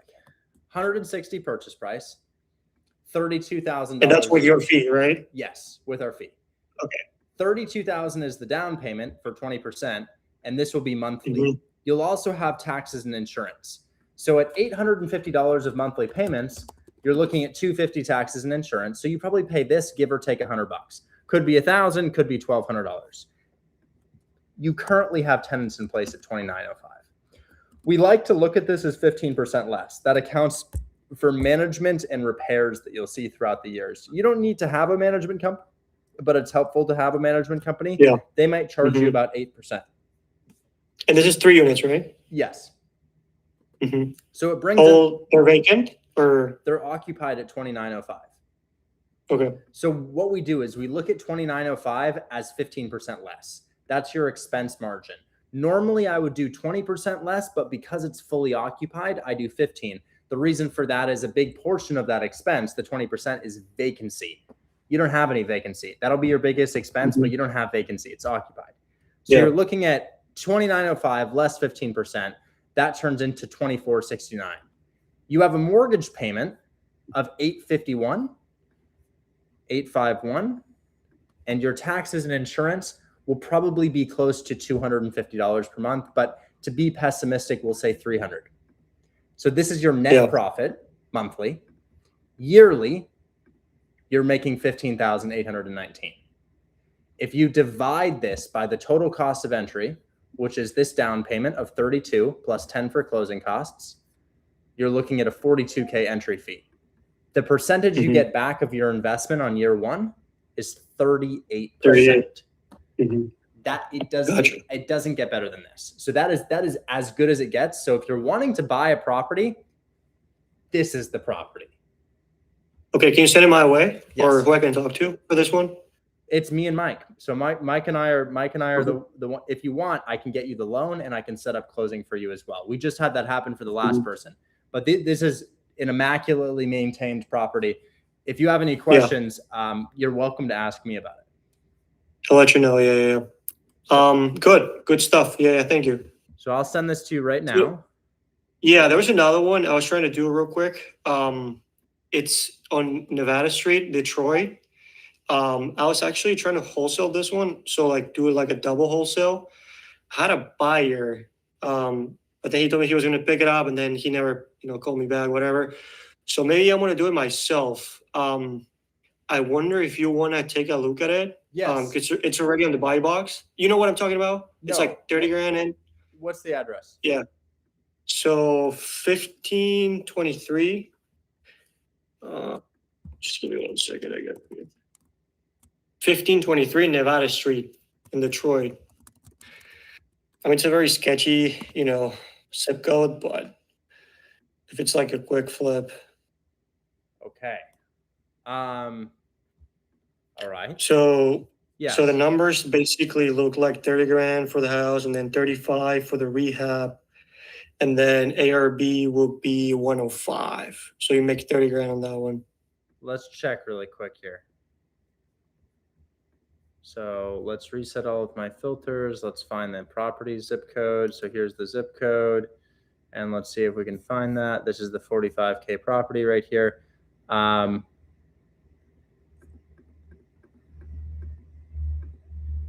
It's definitely not a good sign that your neighbors' houses are not listed above this. You definitely want to see neighbors' houses listed above that price to know that this is an area that's being renovated. However, we'll see if anybody has historically been able to sell in this area. So looking at the property, it's a 4.2, 1255 square feet. 30K is a good price, but check this out. This is the area. You're right about the area. 54, 18, 18, 20, 60, 20. So, to be an investor and to look at all this, you're like, yeah, I probably will sell for the same price as that. So you don't want to test the market. Yeah, look at all this, man. You're the guinea pig. You don't want to be the guinea pig, man. You want there to be heavy evidence. So let me show you one that I'm flipping because sure, you might be able to sell for 105, but that has not been the case for all of these people here. And you don't want to be the first person to test that market. So I would try to wholesale that deal. And if you can't find a buyer, I'd cancel the contract. Gotcha. No, it's on buy box. So basically, I guess one of your guys got her under contract and then some guy just was looking for a house in Detroit. And I'm like, hey, I got one. And I put $2 grand on it for me. And then he goes, yeah, I'll pick it up. And then he was like, he never got back to me on that one. So probably going to follow up tomorrow. But because inspection is until Friday. Yeah. I don't love that one. I'll show you what I'm buying right now. So this is the single family that I'm flipping right now. And I'll tell you why I do like it. So first things first, we want to look at the street view. I want to understand, hey, what does this area look like? Does this look like a nice, quiet neighborhood, or do I have houses that are abandoned over here? And yeah, looks like a nice, quiet neighborhood. You know, this is like what a pretty standard Detroit neighborhood. I can see that people mow their lawns over here. They've got decent cars. I don't think we're in the hood. So this is just a very normal place for Detroit. I don't think it's exceptional. I don't think it's very bad either. I think it's just right in the middle. It's in that sweet spot. The second thing that I liked about this property is the curbside appeal. I want the property to appear pretty. I want it to be attractive. And one thing that really stood out to me was this photo right here. Wow. Look at that house. Doesn't that look like a cool place to live? Yeah. So that's why I liked this one. I looked at it and I'm like, wow, I can see the character that I'm going to put into this property. I can see that it's going to be really pretty. The second thing that I liked is that the rehab is not terrible. It's gross. Yeah, it doesn't look very good, but it's not terrible. It's okay. So the rehab budget on this one is going to be about $40,000, $50,000, depending on if we find anything weird in the property. But I'm aiming to sell this thing for about $180,000, maybe about $170,000. But I want to tell you why, because the curbside appeal and the street view, just two parts of the equation. So if I put this into Zillow here and I look at my pending, because we're pending, so it's going to be hidden. We're pending, and where are we pending? So we have this at, I mean, it's listed for 90, right? So is it this guy? Yes, it's that guy. So here's the first thing to notice. You see the neighbors' houses? Yeah. Everything's listed for more. Remember, I have this at 70. So I have this thing at 70, and just every property around here listed for more money than that. So what I'm going to do is I'm going to remove my boundary, and that's a zip code line. So Puritan Ave is a zip code line. We're in a different zip code if we cross that. So I'm not going to cross Puritan. I'm going to go to here, here, here, here, and then I'll stop right here. But this is that small neighborhood that we're in. And if I click apply, we're a 3,21270 square feet, but we're finishing the attic. So the attic is going to be finished, and we're finishing the basement. And when it's done, it will have closer to 1,800 square feet. So if I go from for sale to sold, and I try to find a similar property, 1,800 square foot, 3.2, actually 4.2, 1,800 square foot, 4.2. Why 4? Because we're finishing the attic. That's going to be another bedroom. Past 12 months, price high to low, and check it out. That's a 4.2, 1,900 square feet for 206. Yeah.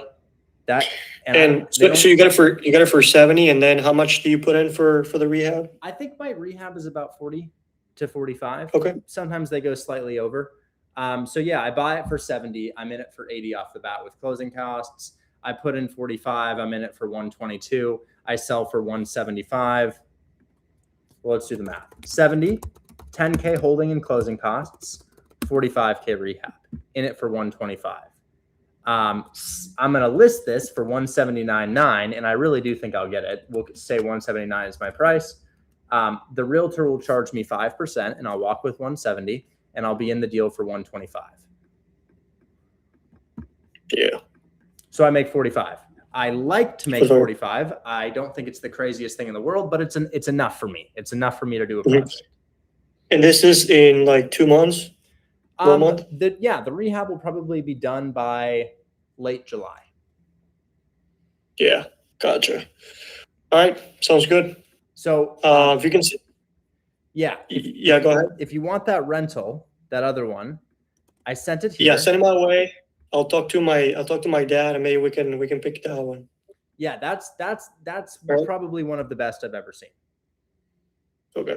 Sounds good. Thank you, Rich. Absolutely. Talk soon, okay? All right. Take care. Bye now. Okay. Mike, we're all good, right?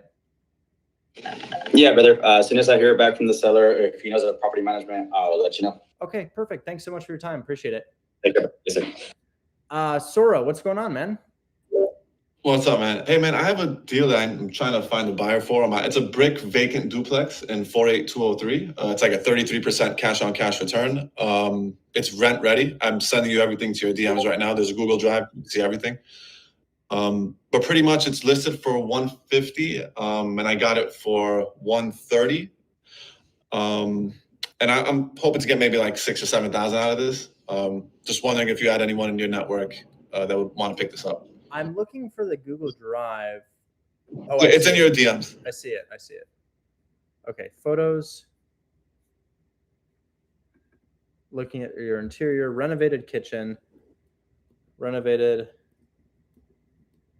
Nice. Are there mechanicals in the property? Mechanicals as in what sense? Furnace and water heater. I just looks like the basement's empty. Maybe they didn't photograph those items. Yeah, they probably didn't photograph it. I'm sure it's there. It has to be there. Okay, great. Yeah, so this is definitely something that I could send them. So you have this at 130? I have it at 130, yeah. And this is occupied or it's vacant. What will it rent for? It's vacant. It could rent for $1,100 to $1,200 a side. I agree. Okay. So let's say 2,400 comes in. So guys, let's do the math. I mean, I already know, but we'll do the math anyway. So 2,400 comes in, 20% comes off the top. We're going to subtract our mortgage payment now. So what is our mortgage payment? Well, if he has it at 130, we'll try for 137. The buyer must put down 20%. That's 26 plus 4, 27.4. 27.4. This will be monthly, 729 minus that 729. And then we'll use 300 for taxes and insurance as taxes are rising in Detroit. So this is how much you make per month, but per year, this is how much you make.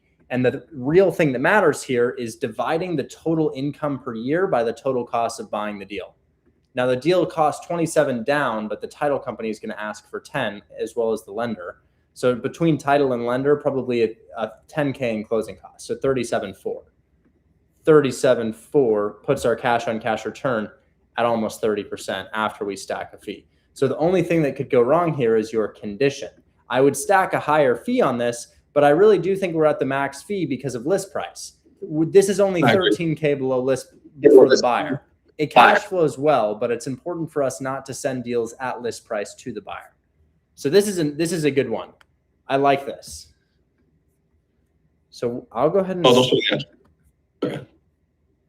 go ahead and send this over.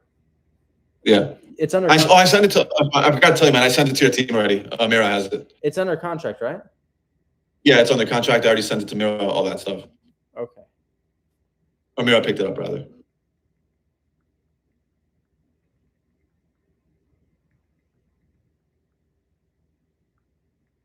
This is Detroit, right? Yeah, Detroit.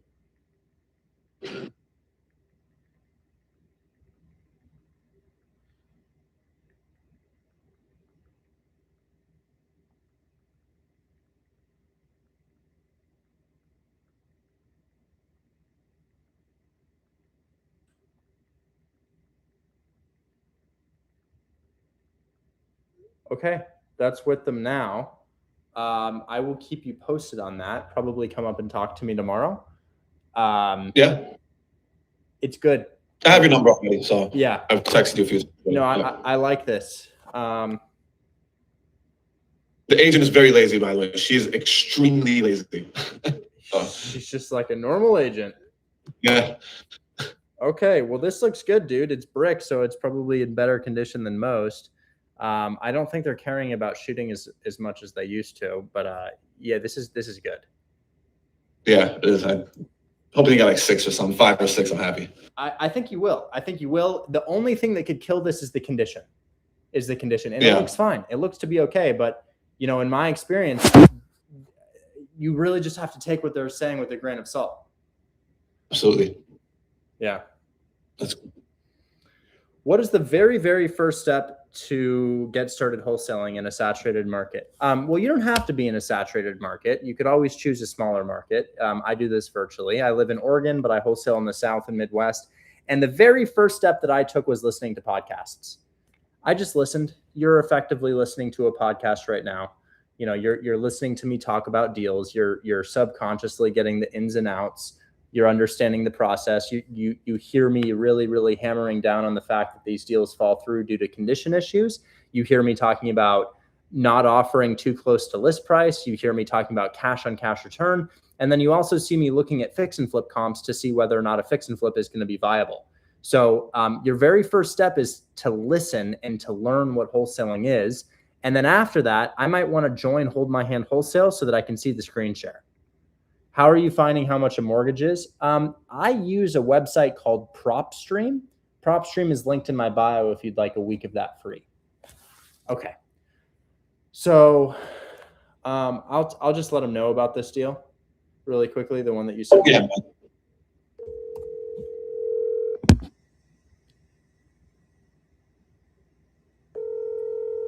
Very possible in Germany, yes. You don't.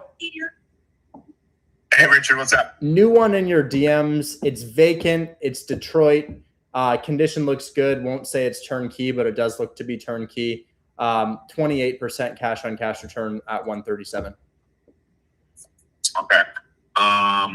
It's currently empty or one side's occupied? Empty right now. Photos attached. House looks good. Off market or is on market? On market. Okay. I'm sent to my guy right now. Yeah, we are really cooking right now. Beautiful. I'll let you know what he says. All right. Talk soon, man. Thank you. Bye. Bye-bye. Now, who the hell got the building under contract in... Somebody got this 5-plex portfolio under contract. Who did this? Who did this deal? Whoever did this, you're an absolute G. I don't know who did this, but I'll just read you these terms, guys. I mean, that's amazing. I'll even share my screen. Oak Crest Drive West, Fort Worth.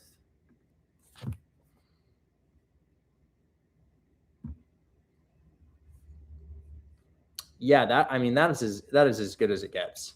This is as good as it gets, guys. It's a new, it looks like it's off market. I don't know where they found this. Well, I'll tell you what it is.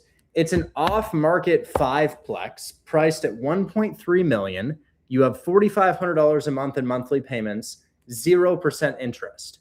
The house rents out for $11,000. Seller finance terms.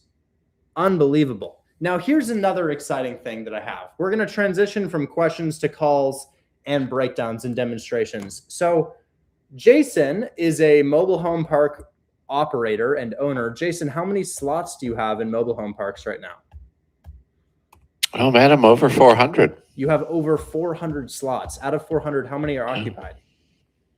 I have 2 vacancies. So you get 398 out of 400 are occupied. And I'm putting new homes in those vacancies. So, and one just sold today. So technically in a week, I should have 1 vacancy as soon as the house gets there. And how much does that cash flow you per month gross? What are your gross proceeds from 398 units? Well, with first 3, I was taking home after everything was said and done about 279. And now I've got 107 more units. The rents are a little more split up than what I have. So some are less. So that park's pulling in about another 129,000 a month. So you're cash flowing multi-6 figures per month gross. What is the net on that? What are your expenses of operating? Do you have mortgages on all of these? No, the 2 parks do not. They're 100% mine, and I use the money to pay off the others in a short amount of time. So all 4 parks are paying for the 4th, the 3rd, and the 4th one that we just got. Wow, insane. So what do you think? I mean, you're receiving $300,000, $400,000 gross here. What are the net proceeds after all expenses on these? Jeez, I haven't really looked and added the 4th park yet because we're actually consolidating to pay it off. But if I wasn't doing that, man, I'm not spending electric bill 30, 80. All 4 parks, it's about 240,000 in electric bills, permits, fees, things like that. I got 38,000 in electric bill just in Hat Rock. So Those things add up when you do RVs, but the mobile home parks, they pay their own electricity, things like that. I'm just doing upgrades. We have construction in Hat Rock going on and new houses in Country Squire going on. Jesus, I don't think I'm spending much. I'm actually gaining equity. So I'm keeping close to about 240 a month. Wow. With paying all four are paying the house or the other park. So it's pretty amazing. Yeah, the fourth park generated quite a bit of income because it was 100% occupied, even though we did have a fire on a single wide, but the tenants had insurance and we got a new house coming in within a couple weeks. And I think perhaps the most fascinating thing for those listening, when did you buy your first mobile home park? Oh, about almost 3 years ago, 2.5 years ago. Yeah. So guys, that's insane. You know, Hold My Hand Wholesale has been alive longer than he's owned these mobile home parks. But he's been able to scale to hundreds of thousands of dollars in net income over that time. And this is also interesting because they're rural. All of his parks and the place that Jason lives, I would consider as rural. But as you guys know, cities don't really like to have mobile home parks close by because it's not super appealing. And they all happen to be rural, and the people who live there kind of like to be removed from the city, from what I've understood. So I drove out to Hermiston, Oregon to meet with Jason and his son to walk this mobile home park and 2 others that he had. And then later we walked another one in Portland. But I just wanted to learn the ins and outs of the business so that we could start doing it. Now, at the time, we didn't have any buyers for mobile home parks. We just had Jason, and you know, maybe Jason buys in one area, maybe he doesn't buy. There's not a lot of mobile home parks for sale in one area. However, there's a lot of them for sale all over. And Jason gave me a call today, and he kind of shared with me something interesting. Maybe you can break it down for them, Jason. What do you tell me? Yeah, TCG Property Corp is the 3rd largest, right underneath Fannie Mae and Freddie Mac, for purchasing and operating properties. They run my property management. There was a shift move in management, and I shot my shot and said, "Hey, who's your acquisitions guy?" And I talked with the boss, and she's putting me over to the acquisitions team. And if I get on that, then I'll have, Jesus, I don't know their buy box, but I know they've got a lot of money and capital. And if I get to be on that team, it's by city. It'll open up huge. They buy 20, 30 parks a year. So are you waiting to see if you get it, or do you know that you'll get it? I'm qualified. I do have an appointment tomorrow. So I guess second interview with the team, hopefully. So we'll see what happens. Very excited about it. If I can get my foot in that door, that increases my buyability, and I'll have a direction for all of us to go to with the 3rd largest buyer of parks in the United States. So it's a win-win for me and a win-win for Hold My Hand, because they like me being on here. So and they would utilize the students, and finding properties would help them dramatically. And you don't think they just buy with seller finance? They buy in cash. Both. They love a good deal, and when they come full on cash, in my experience, they lowball you with cash and they settle, and they make a good deal on, you know, when you've got $4 million in your pocket. And the property's 6, they'll get it for 4 or 5 or 4 or 2. You know, I've seen how they do it, and I'm very familiar with where they were. I actually had a battle with TCG on a park in Hawaii, and they beat me because they put down a humongous cash offer. So, and I had a seller finance created, and I got myself another, "Hey, we got more bids" waiver, and I went, "Shit." And then I found out later that it was one of my own team members at TCG that bought the park because they outbid me with a great cash deal. So if I have that advantage, that's going to work wonders for us here at Hold My Hand. So I'd like to bring you guys along with me if I do get that position. This is great. This is awesome. So how many do you think they could purchase per month? Oh God, I have no idea. It's a lot, man. I mean, it's unfathomable how much they buy. I know the owners and Andrew and all my friends, they're buying about 8 to 10 a year. And these guys dwarf them. I mean, they're in Hawaii, Texas, Indiana, 20 at once. I don't know. It's impressive. Just look at the numbers of Fannie Mae and Freddie Mac, and then they're number 3. So I'd like to be a part of that acquisition team. And then they are very happy that I'm part of Hold My Hand, and they want to utilize that as well. Good. So there might be a lot of talks later. So I'm hoping for good things tomorrow. I'll keep my fingers crossed, and if I can get that opportunity, it went well with the conversation with my boss. So she's directed me to the right people over in that department, and tomorrow's my thing, and we'll see what happens. So guys, it's pretty cool that we have a mobile home park filter on Crexy.com. Let's go ahead and just search a location, maybe Florida, because I think Florida is the land of mobile home parks. So Florida mobile home park properties for sale. Look how many there are. You see all that, guys? Yeah. This is just one area. This is just one area, and it looks like there's potentially 40, 50 of these here. There's 2 pages, and there's 60 results per page, 76 results total. So there's 76 mobile homes. Of course, we want them to be occupied. I think it's less than desirable when you have something like this, where it's just a piece of land and it has to be developed. Correct. So they like that cash flow day one, just like I do. Yeah. So guys, they're looking for stuff like this. They're looking for properties like this. And one thing that we're looking for is we don't want them to be park-owned homes. We want the tenants to own the homes so that we don't have to worry about the maintenance of the properties. As Jason says, we don't want to have to fix 100 toilets. Right. Yeah. They also are into storage facilities. Interesting. Okay. Yeah. Yes.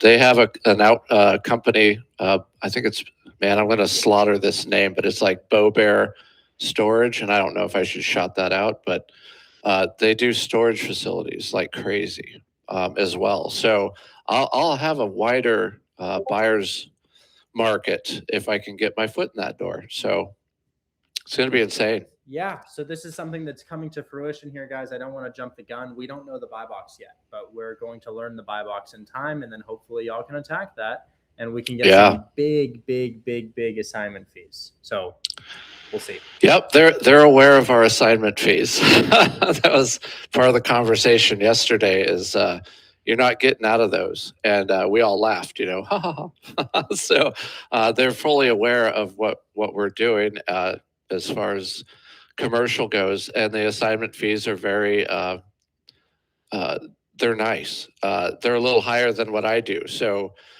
as soon as I get all the info and if they put me in that department, then I'm going to share everything that I know with everybody, like I always do. I dump sauce and weirdness.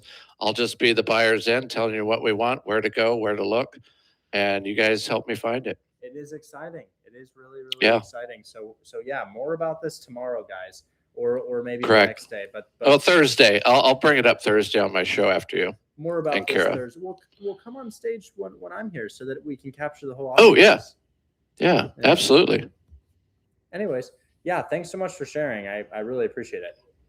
Yeah, it was exciting news, and I thought I'd share it with you. So I was still a little shaken, like, holy crap. It's almost like it's what I do, but now, man, you're just like up in the scale of being a buyer. And I know I'm retired, wink, wink, but man, you just can't pass up opportunities, and I never do. And I hope this one works out for me. It'll be a tremendous leap forward for all of us. So I hope I get it.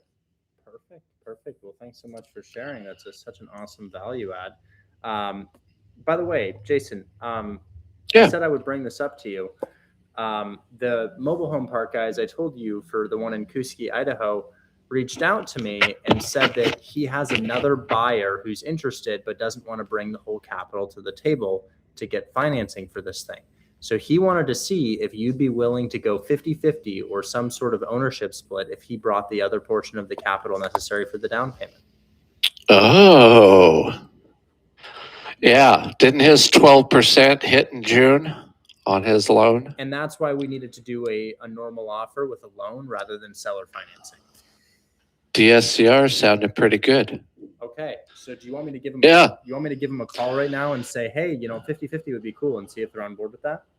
If you can give me those numbers on the actual 50-50, sure. Yeah, let's see what we can do. Okay. I mean, we love the park. It was great. I walked it. I love it. If they're willing to work a little better on their negotiations, we might be able to do something there. And I've already got the vendors for that property on hold. Let me give him a call. It's ready to go. So maybe we can make something happen right here.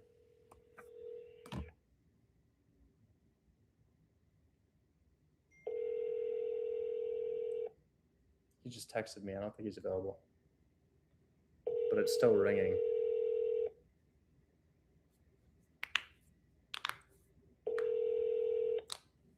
Please leave your message after the. So what did he say? Update for you. Okay. All right. Well, let's look at some creative finance deals. And Jason, Nice. I'll hear from him shortly. He texted me. He's probably just on the other line. All right, I'm going to break for a tenant. It's rent due, but just give me a text real quick. I'll hop back on. Yes, sir. Yes, sir. Okay, guys. Right on, man. Talk soon. We could go in a couple different directions here. I can make calls. We're not going to get a ton of answers because it's like 6:30 on the East Coast right now. I could also talk to people about fix and flips. The fix and flip course is out, and we have 9 hard money lenders in the chat. Is there anybody here who's like, I want to do a fix and flip, but I'm scared and I need you to talk me through it? Yeah, there are 9 hard money lenders here. So who here would like to do a fix and flip? I will say you should have 10 to 15K saved up. It's get started fix and flip. So it's 10 to 15K saved up is what you should have. Okay. All right. So I'll break down the process here, and I'll break down how to mitigate the risk. And if we still have people interested after I explain the risk and break down the process, we'll go ahead and start finding deals for some people. So qualifications that I've come to find out about recently before I even break this down. You or your co-signer will need a minimum of a 620 credit score. I thought that we could get past the credit score. 620 is not particularly high, but you can have a co-signer sign for you. So you don't have to have 620 credit score. Somebody could sign for you. So that's the first thing. The second thing is you should probably have 10 to 15 saved up. You should probably have about 10 to 15 saved up. Not that you need the 10 to 15, but just in case you find more renovation than you're thinking, you should probably have about 10 to 15K saved up. So with that said, let's talk about it. You guys have seen me flip multifamilies, and I like flipping these multifamilies because I have buyers. I have your buyers already. If you bring me a duplex that cash flows at the right price point, I can definitely get it sold for you. However, there's not really that many multifamilies out there that are listed at the right price point. So it's kind of hard to find multifamily properties that that we'd like to flip. So with that said, there's a lot more single family. So how do we keep single family less than risky? Because honestly, I anticipate some risk with a single family. We've all been on Zillow and seen the single family house that hasn't sold, right? It sits and sits and sits and sits and sits and sits. And we don't exactly know why. Maybe it's the location, maybe it's the condition, maybe it's the design that they put into the property, maybe it's tacky, maybe it's too small. There's a number of different reasons why a single family may sit on the market for some time. So how do we mitigate that risk? We flip in the price point where it turns into a good rental property. What do I mean by that? Well, let's check something out, guys. So let's say we're wanting to flip a single family. The single family that I'm interested in funny timing. I just got a text back on a multifamily that I wanted to flip. So actually, we'll jump into this thing right now. So I kind of want to flip this thing. I'm gonna actually call. I'm gonna call the agent right now, really quickly, so we can actually have a real conversation about this.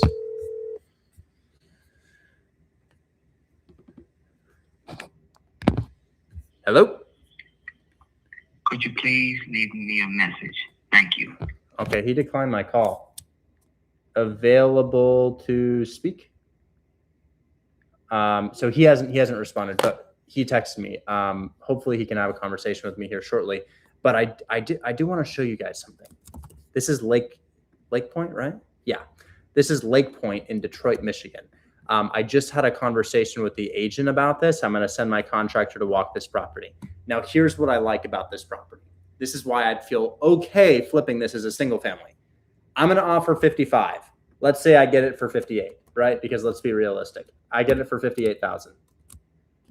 I've got 10K in holding and closing costs. What are holding costs? Holding costs are the interest payments you have while your loan is out. Oh, mobile home park is calling me. Sorry, fluid business. Got to take this. Hey, Brett, how you doing? Good, Richard. How's it going, man? Doing well. Spoke with our operator, Jason, in regards to this property on a River Run. You know, if we could do a 50-50 partnership, we might be able to get it done at the 2.7 with the DSCR loan. Okay. So we just need to get that other partner to come in, the one that I had told you about the other day. Yeah, that would be great. Okay. I'm still waiting to hear back from them. I did message their agent the other day and said, hey, we have some other partners that are super experienced. They can run this. Let's revisit it. So I'm waiting to hear back from them. They were super interested when they reached out. So I'll follow up with them again today and just go, hey, we're ready to get this thing rolling. Where are you guys at? And keep you posted. Okay, perfect. Yeah, let me know if they're down for the 50-50 partnership, or maybe they have a counter. Maybe they want to do something else. Just let me know. Okay, will do. Hey, thanks, man. I appreciate it. Talk soon. Bye-bye. So NP Creations and Jay. Question. Is this not what you're seeing? You click the link in my bio, and you don't see this join hold my hand wholesale. First link, massive hand holding link right here.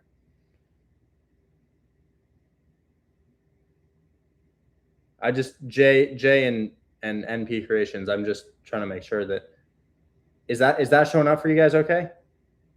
I just wanted to make sure. But that's the link. That's the link. Okay. Anyway, so sorry for the delay, guys. Getting back to fix and flip. So, what is my rehab for this property? Probably 20K. How did I determine that? Let's say 25. Maybe we find something else. Well, what's making me think it's 25 is, do we need to fix any siding on this property? Is there anything to do with the siding? No. Do we need to fix the roof on this property? Is there anything to do with the roof? No, that roof doesn't look bad to me at all. Am I sharing my screen? Perfect. Okay. What do we need to fix? Well, we need to refinish the floors and we need to paint. So refinish the floors, paint, I don't know, maybe like 3K to refinish the floors, maybe like 4K to paint. So maybe 7K just to make the property a little bit prettier. So now everything's painted. Maybe we change the light fixtures for another 3K. Maybe we're at 10K now. We put in new hardware as well. Maybe we're at 11K now. We paint the upstairs. We've already painted the upstairs. Okay, new bathroom. The bathroom's pretty ugly and it's got a little bit of like janky tile in there. New bathroom, maybe 5K. So maybe we're at 15 or 16,000. We could finish the basement. We don't have to finish the basement, but we could put carpet down in the basement and put drywall up, and that would increase the value significantly. But yeah, I would say no more than 25. No more than 25. This is a very cosmetic rehab. But here's the issue that I'm concerned about, guys. I want to show you what the concern is and how to mitigate this concern. So if you go to this zip code, or really any zip code, but let's just go to this zip code, and you zoom into a property, like the neighbor's house. Is that the neighbor's house? Is that what we're looking at? Yeah. This is the neighbor's house. It's been there for 8 days. Okay, that's not too long. But do we have a flip that's been there for a while? Do we have like a really long time flip? Like this just been here forever? This has been here for 84 days. So what do we do if this is the case? You know, how do we handle a situation like this if this is the case? Well, you're in the deal for 58, right? You have 10K in holding costs plus closing costs. And let's say you have 25K rehab, 22K rehab, just in case. 22K rehab. You're in it for 90. What is this thing going to rent for after it doesn't sell? Assuming it doesn't sell. By the way, I'm going to offer on this property because this is a perfect deal right there. I love that. But what are you in the deal for if it doesn't sell? 90. And what does it rent out for? Probably 1,600 after a rehab. Because remember, right now, maybe it's saying 1,300, but when it's all really nice and pretty, probably $1,600. So you're gonna have the nicest house on the block like this guy right here, and it will rent for 1,600. Your 90,000, just in case it doesn't sell, you can pull out 90,000. You don't have a down payment. It's a refinance. Refinance might cost you 5K. It's not a down payment. It's just closing costs that you're paying. You're paying 600 plus 250 taxes and insurance because it's a single family. Guys, you pay 850. You've got a tenant in place for $1,600, right? Let's take your 1,600 less 20%. That's 1,280. Subtract your 850. You'd be making $430 of passive income per month off this property, and you can still sell it as an occupied rental. So guys, the way to mitigate your risk is to not flip in Atlanta, Georgia, is to not flip in Houston, Texas. Maybe you can scale to flipping in Houston and Atlanta where you make like 100,000 plus on a flip. But the issue that I'm running into in markets like that is, well, let's go to Houston and let's check it out. I want to show you what we don't want to do. This is what we're looking to avoid. So let's put in a keyword and let's say renovated, and let's click on a house. Let's just, okay, these are all multi-million-dollar houses. Let's find something in reality, 600,000, right? And let's see if we can find one. Yeah, so this guy's been here for 68 days. Did he renovate it? No, I don't think so. I don't think he renovated it. So let's find an actual renovation. Yeah, this is a rehab. This is a rehab. And the house is posted for $600,000. 600 grand, right? You can see that they've done everything. And how long has it been here? 71 days. So how did they renovate this property? Did they pay cash? Very unlikely. Very unlikely. They probably got a hard money loan for this. That hard money loan has probably been extended. They probably ran out of time on their hard money loan, and now they've extended the hard money loan. That's costing them an arm and a leg every single month, probably upwards of like $3,000 or $4,000 or even $5,000 of bleeding every month.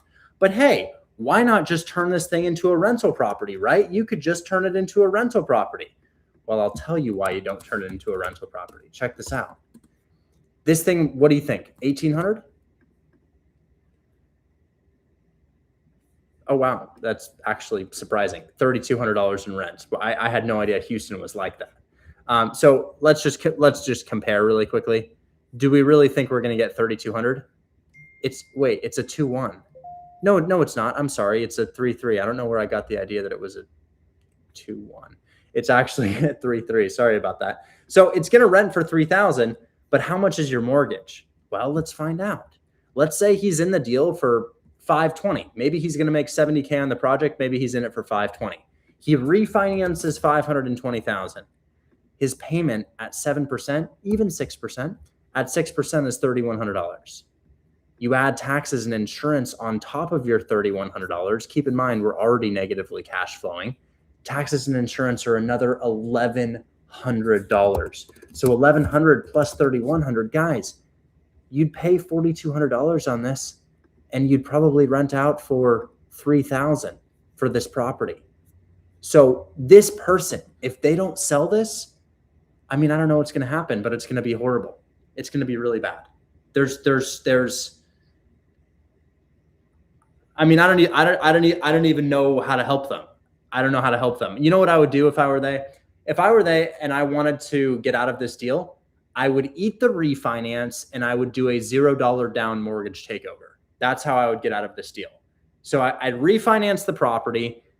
I'd pull out my $500K, and then I would send it to Hold My Hand Wholesale at $0 down. And that's how I wouldn't come out on top. I was going to say come out on top, but you're still not coming out on top in that scenario. But this is what I'm trying to get you guys to avoid. And this is where people lose their shirt in the deal. Does that make sense, guys? So if you're flipping a single family, let's flip a single family that's a lot like, well, where the hell did it go? I don't know where it went. It's Lake Point. Let's flip a single family like Lake Point Street. The reason I like this is, well, it just doesn't need that much, right? It doesn't need that much. Some of y'all are trying to do rental properties that look like this. I looked at people's properties today that were rentals that looked like this, but it really doesn't need too much money. And then the other thing that I like about it is, even if this thing goes poorly, I can turn it into a rental property. Detroiter here, I bet you $100 you can't make me $10K in a month. Chances are that that's true. Chances are that that's true. That it's about you, not me. It's about the action that you're willing to take, not me. But I'll talk to you about what's happening to Mike right now. Mike is in the Discord. Mike was making calls and he stumbled upon a landlord with 3 or 4 properties. They're immaculate properties, Akron, Ohio. He's got good rent in place in all of the properties, and he's willing to sell at a reasonable price.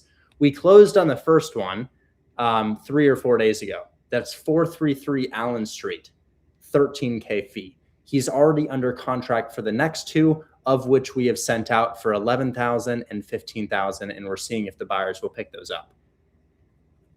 He's probably looking at another $26,000 gross. He keeps 60% of that. $26,000 gross just for 2 more properties that he's feeding to our buyers. So stuff like that happens, man. But that's not about something I do for you. That's more something that you take action yourself on and see if you can make that work. And I'm happy to help you along the way. But anyways, fix and flip process. First things first, I'd find yourself a contractor. How am I finding a contractor? Well, let's say we want to flip in Birmingham, Alabama. Birmingham, AL, fix and flip renovation contractor. Putting all kinds of keywords in there to try to find somebody. So I'm going to see if we can get the list from Google. No, this is not the list. Oh, here's the list. This is the list. So check it out. Now, these guys have 68 reviews. I bet they're pretty big, and these are sponsored companies. I'm looking for somebody like this guy right here. You want to grow with them. So this is a contractor. They have 3 5-star reviews. Don't trust that indefinitely, but you can hop on a call with them. They've got their phone number right here, and you can say, do you guys want me to call this person? You know what? I'll just call. I'll just show you how doable it is.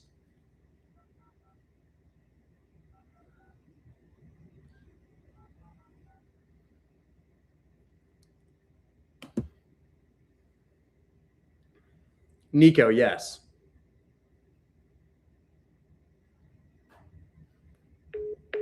Come on, that's my phone. That's not theirs. That's my phone. Come on, service, come back to me. What? Sometimes my service just disappears, and now it's back. That's really weird. Okay. Service you're attempting to use has been restricted or is unavailable. Please contact customer care for assistance. Message. Okay, sounds like that person's not available. We'll call the next one. So let's talk to the next person. Here's another one.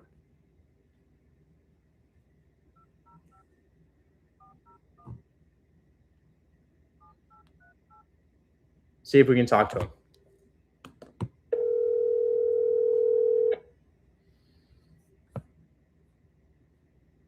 This is Andy. Hey, Andy, my name's Richard. I'm looking for a fix and flip renovation contractor for a flip I'm looking at in Birmingham. Is that something your company handles? Yeah, but let's not waste time. Not for any kind of feeds or leads or something. You can imagine I get all those calls. You're talking about like the advertising companies that are trying to make a website for you. I'm a real estate investor. I don't do marketing. Okay, great. Yeah. Yes. Uh-huh. How is that a pretty common side hustle now? It's been blowing up all over the internet. People just call you all day for a website.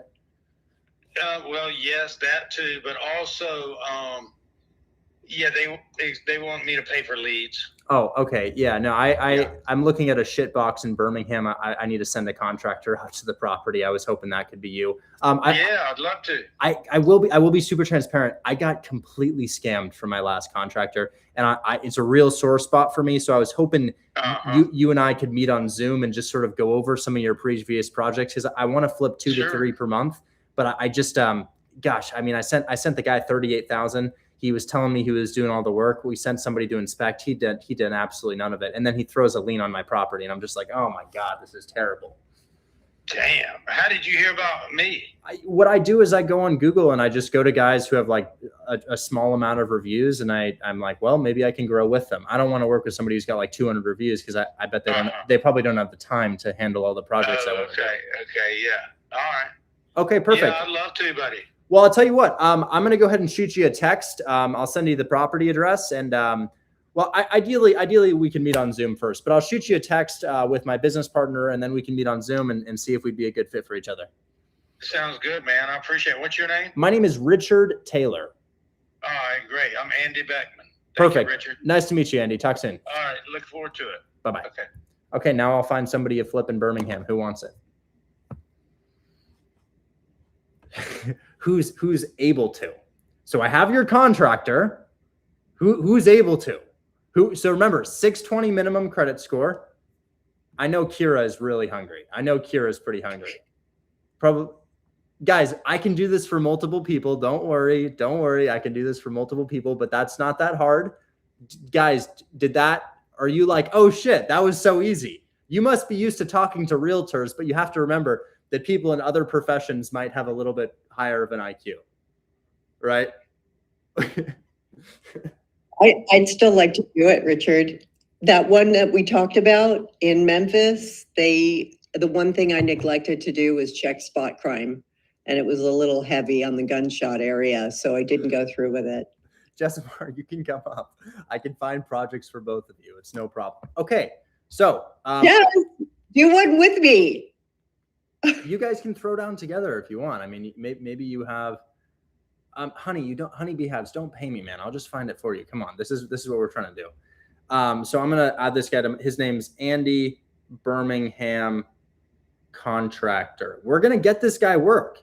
He sounded reliable? Didn't he sound so excited to get my call? He didn't sound unhinged. He didn't sound like he was hungry for work. I think it's great. I think it's great. So I'm going to shoot him a text right now. I'll say, thanks for the call, Andy. I'll put you in a chat with my partner soon. And then that will be one of you guys that I find the deal for. Okay. So what I've done right now is I have a ton of nervous individuals who want to do a fix and flip, but they're too nervous to make it happen. So what I did is I found a contractor on Google. I called the contractor. I was like, yo, is this you? Can you guys not hear me? I can hear you.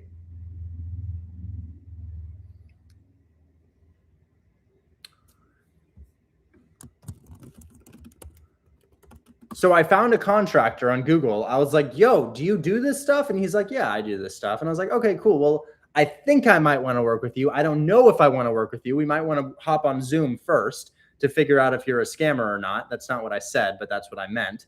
And now I'm going to find Kira a project. It really shouldn't be that hard. I mean, I don't think it should be too tremendously challenging to find a project. I haven't looked in Birmingham as of late, but I know I can find one. So Birmingham, Alabama, I'm going to put in a price filter of probably $100,000 max. Actually, we're going to reverse engineer this, Kira. We're going to go to sold, and I need to know where the good areas of Birmingham are first. So step 1, find your contractor. Step 2, figure out your market. Step 3, figure out the median housing price in that market. So Birmingham, AL, average house price, 185 to 205. So with certainty, we can say that the good areas of Birmingham will probably be selling for like 175 all the way up to 250,000. So that's where probably the good areas are, the average areas. And we want to find out where that is. So it's all throughout here. All throughout here, you have those sales. So, oh, wow. Okay. So all throughout, oh my gosh. Yeah. Okay. Wow, a lot going on. Yeah. So this whole corridor, I'm going to try my best to draw around this corridor here, guys. We can go one by one. We'll go, oh, wow. Just keep, oh my gosh. Oh shit. It just keeps going. Okay. Wow. We've got a long range. So here to here, to here, to here, and then down to here and here, right? That was loosely where? Yeah. So guys, why did I just draw this area? Well, after putting in my price filter, I can see that this is where the nicer, more expensive, higher than average price properties are selling. Now let's see if there's a shit box for sale in here that needs work. So now I'm just going to go to for sale again. And I know that is, chances are that's a good area. Now there's a lot of houses for sale here. So we're going to just price low to high, and we're just going to see what we can find. Now here's $1,000 house. Are we doing $1,000 houses? No, they're just cooked. And there's a lot of land for sale. So we'll get rid of the land. We'll just look at houses. And the shit boxes have begun. So I see a couple of them now, guys. And I'd like to pick one that has a bit of character to it. You know, this is cute, but it's not, well, that's a nice tiny little rehab, right? That's just such an easy job. That's just such an easy job, and it's actually priced pretty well. So yeah, I mean, that looks good. My first thing is I want to see the street view. I need to make sure it's not in a terrible area. I just want it to look like a place that people buy. Maybe yes, maybe no. I'm not really sure, but there's something down here that looks like it's got some renovations. You see that door? That's new paint. That's a green door. That's a new roof, black windows. That's probably a flip. Not guaranteed to be a flip, but probably a flip. So this is a nice, quiet neighborhood, and we found a distressed house in a nice, quiet neighborhood. So that looks good to me. It's not definitively a deal yet. There's still some work we need to do. Okay, it's a deal. So how do I know it's a deal? Well, as I look through, guys, you see how the neighbors' houses are just listed for way more? Right? So I reverse engineered the process, and I'll let TikTok see this, guys, just so you guys understand. Look at this.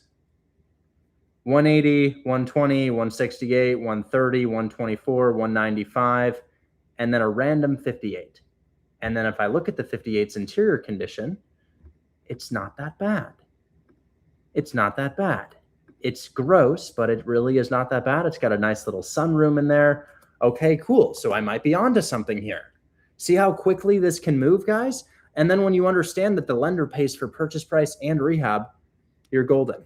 Okay, so let's keep looking.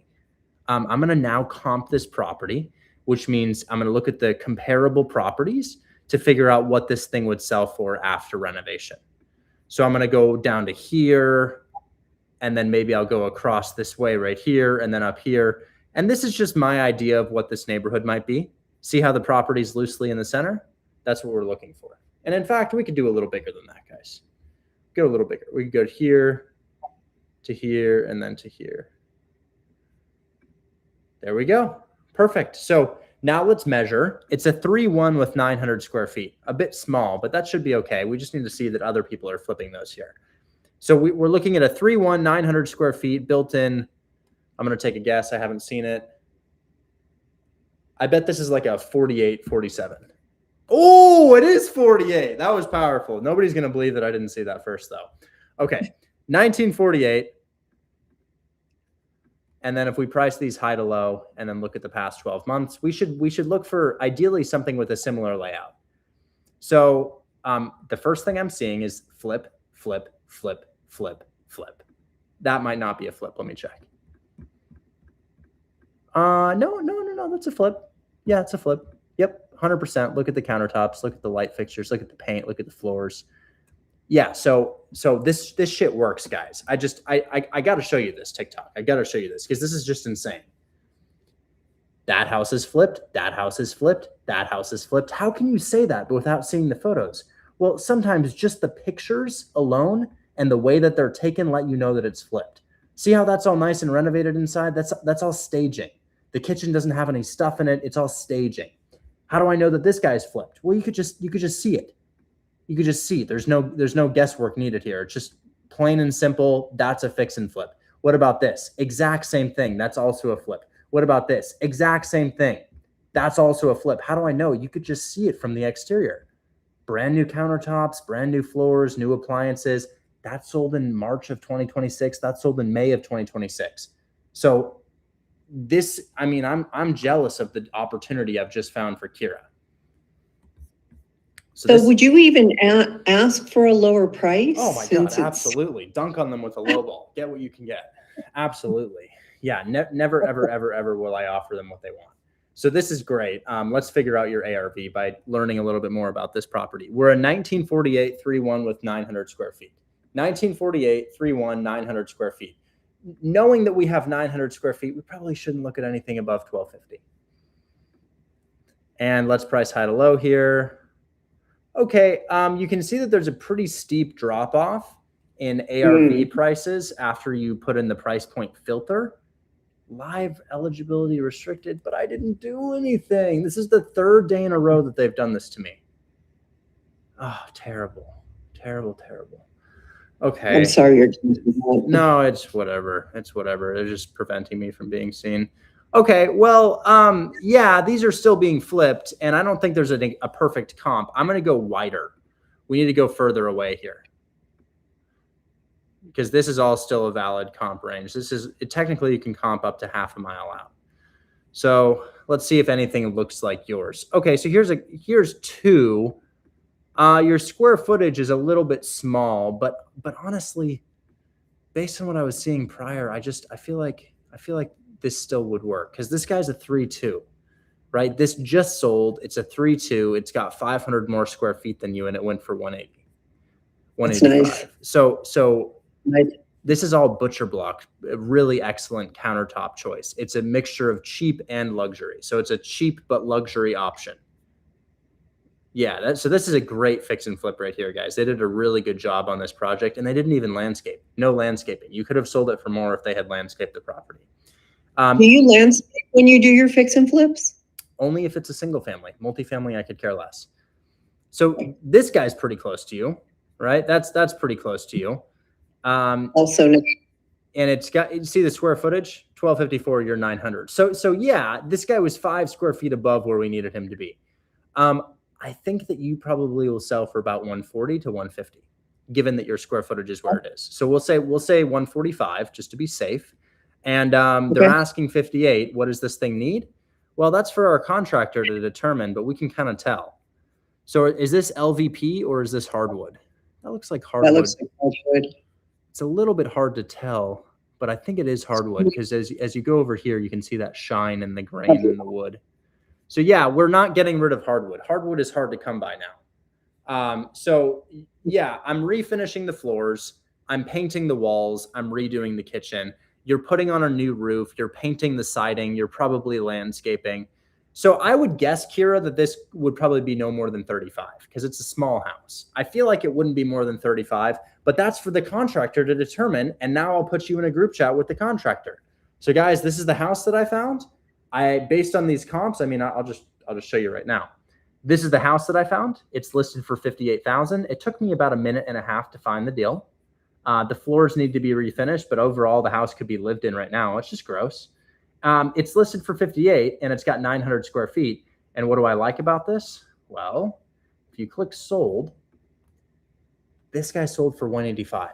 It's also a 3-2. What's the difference? It's got 500 more square feet. This guy right here only has 300 more square feet and sold for 184. So we have evidence that we could sell for probably close to 170, right? This went for 245 with 1,300 square feet. So depending on the level of rehab, you could sell for up to 180, but where am I putting the price? 145, just to be safe. Now the renovation to me doesn't look like it would be more than 35.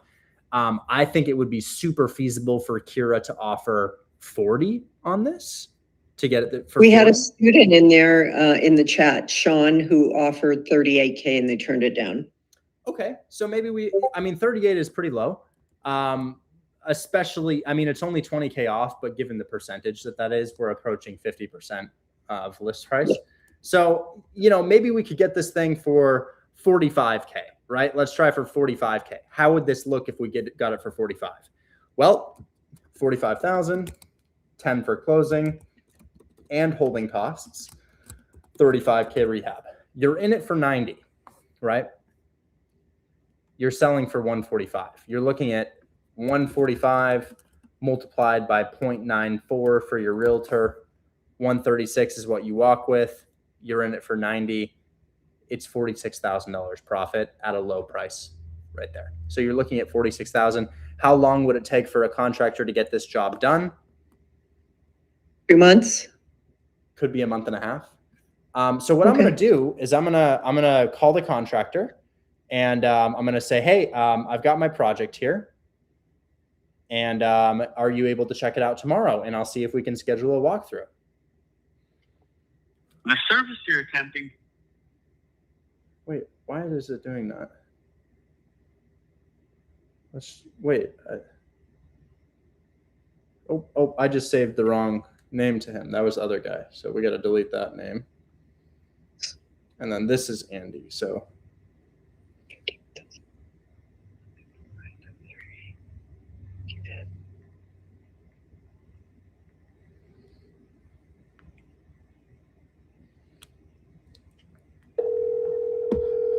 see if we can set up the walkthrough.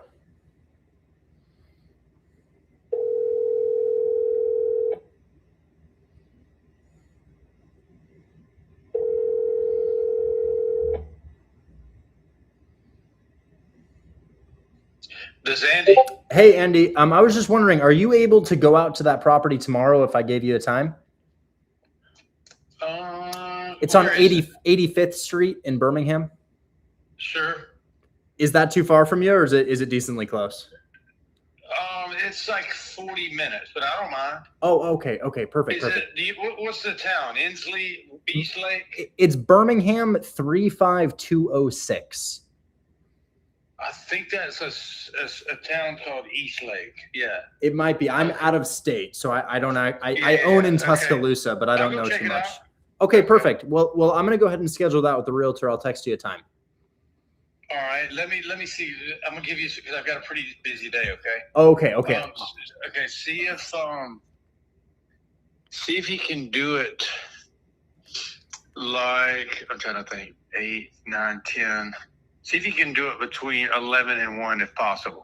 Absolutely. I just sent you the Zillow link to that property. I'm going to see if I can schedule this with the realtor now. All right. Perfect. Thank you, buddy. Thanks so much. Talk soon. Bye-bye. All right. And that's all of your legwork, Kira. That's all it I just did a spot crime. What does this look like to you? It looks like down the road there's a lot of violence. What do you think that is? Like 7-8 blocks away? I mean, okay. I would ask the contractor who's more local what he thinks about it, but it does look like it's down the road a little bit. Okay. Yeah. I mean, properties are selling there regardless. So I've been just telling students to stay away from anything that has more than one gunshot. Yeah, I don't like it if it's on the property. If it's like on the property or 1 block or 2 blocks, or if the house has abandoned houses nearby, I don't like that. But this looks okay to me. So I texted you about Strathmore inspection. Yes, we can talk. So yeah, I would send him maybe like $50 to $75 to make that drive. But Kira, I would schedule that with the realtor first. So you're in a chat with the contractor right now. You've got the property. You just need to call the realtor. Don't make an offer. Don't try to lowball them. You're going to tell them, hey, I'm going to do a no inspection EMD day 1 offer. It can be a non-assignable contract. I just need to get my contractor into the property first. He's going to give you a budget, and then you're going to make the offer without any inspection or EMD, and having the agent represent you so that they get both ends of the commission. Okay, got it. I'm on it. I'll keep you posted. Thanks. Yeah, that's the process, start to finish, guys. So hopefully, guys, I just lined up a fix and flip and a contractor, and how long did that take me? I told you guys it only takes like 30 minutes to find a deal.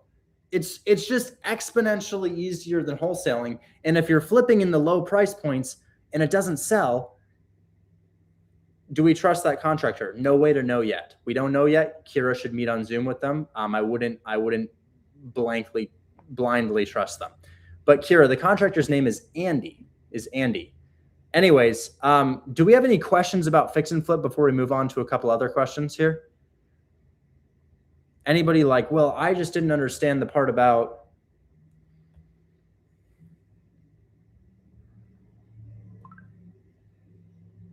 How do you screen the contractor in the Zoom call?